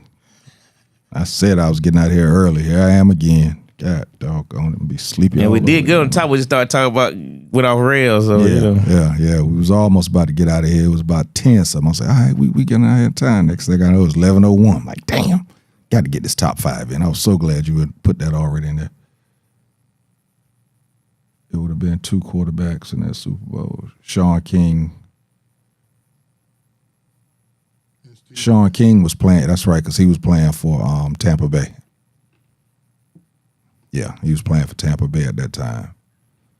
Now, but that Kurt Warner story, man, that coming from bagging groceries, and I was a Kurt Warner fan because he was old, and I was old playing flag football at the time. That's why I was a fan of his. Yep. All right, man. It's the 100th anniversary of Black History Month. Huh? It's the 100th anniversary of Black History Month.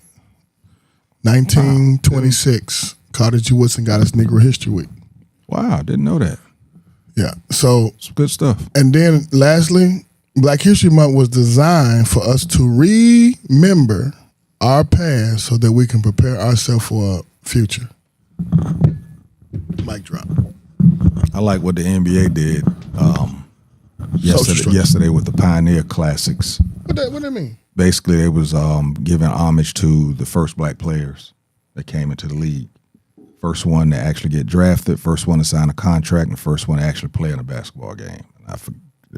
One of them, that was the first. That's what they did yesterday. They gave honor to that. I'll give it to the NBA. They know who their breadwinners are. They know who their breadwinners are. So they try and do stuff like that. NFL ain't doing nothing like that. Is Wemby African? Yeah, is he African? His mama, somebody African to him. I don't know about somebody that. Nigerian. I don't know about that. Check that out. But go ahead. All right, so yeah, man, great show.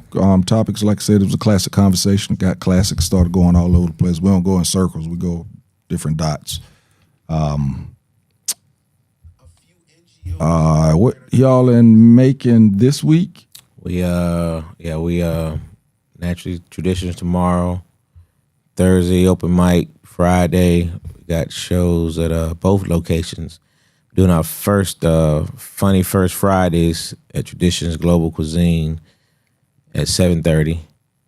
We're gonna do that once a month at Traditions on a Friday night, and then we're doing our Friday night show at KOD as well, the ATL host show, and then Saturday we are in Macon, and we at KOD as well. So yeah, busy week. Bo headlining in Macon. Bo is he's on the show. They co-headline. I don't know. We got three different comedians. He did a great job at KOD Saturday night though. Bo, man, he had us rolling in there, boy. Man, it was funny. And Bo had me rolling in here. Hey man, I promise. Which one is Bo? Bo Peep. He walk around in coveralls. Yeah, boy. Is that the one from Tennessee? Yeah, he from Mississippi. Mississippi. Extremely funny. Man, I when you said it last week, I was like, man, I might make a weekend of it and go to Macon. But then, of course, I found out that It's my holiday, Duke, Carolina, so you know. Yeah, I had to pull all my jerseys out, figure out if I'm going to do fish or chicken or if I'm going to do sandwiches. But, yeah, so I'm looking forward to Saturday. You got the Patriots. Looking forward. Yeah, got the Patriots. Who you got? Got the Patriots. Seattle. You got Dwayne? Seattle. I got the white owners. You won't lose. You know, there's only one person of color who on the team. What team is that? Huh? What'd you say? One team in the NFL is owned by a person of color. Jacksonville. By who? Oh, it's by that foreign dude. Somewhere across the water. Yeah, I'm about to say person. Somebody. Patel, one of the Patel type motherfuckers. Yeah. That's what I'm saying, across the water. Well, How they let an Asian man buy a team, but they couldn't let a black man? I can't answer that question. You know he a Trump supporter. It wouldn't surprise me. Appreciate y'all tuning in. We're going to get going again, and I told you I wanted to be out of here already. We will be back next week. We'll have a recap of the Super Bowl. Of course, I'm going to talk about Duke. Frank wasn't on tonight, huh? Frank wasn't on tonight. He was looking at the game. That's what it was. He was looking at the game. I'll do a recap of Duke, Carolina, of course. And, yeah, that's going to do it for us, man. We will be back next week, 8:30ish, as always. And we're going to do one of those topics that either the Cam one or what's the other one that you sent?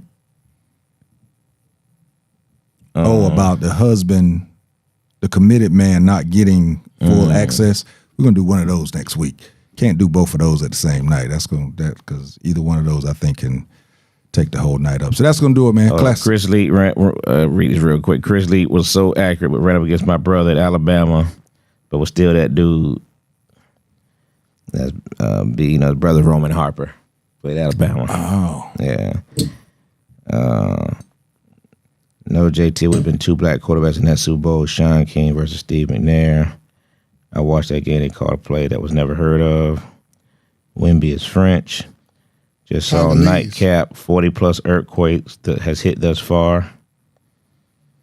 Great show. Pax, good night. Great show. Check on Frank. I want to see Cardi B celebrate. And a little check on Frank. Yeah, I check on my boy. Plays for the Patriots. She go with that? Stephon Diggs. Yeah, just had a baby.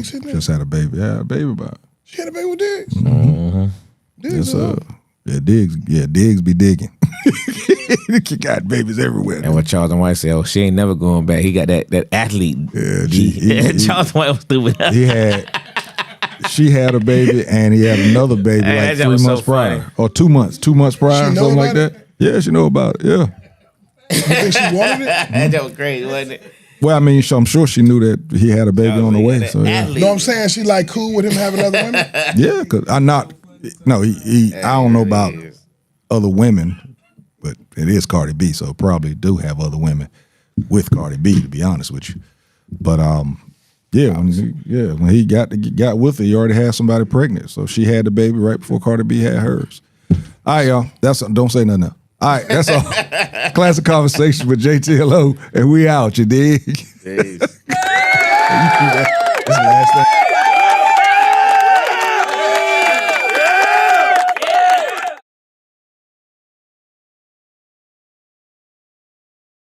Classic Conversations with JT and Lo. You never know which way to rap. Classic Conversations with JT and Lo. You never know which way to rap. The record's gonna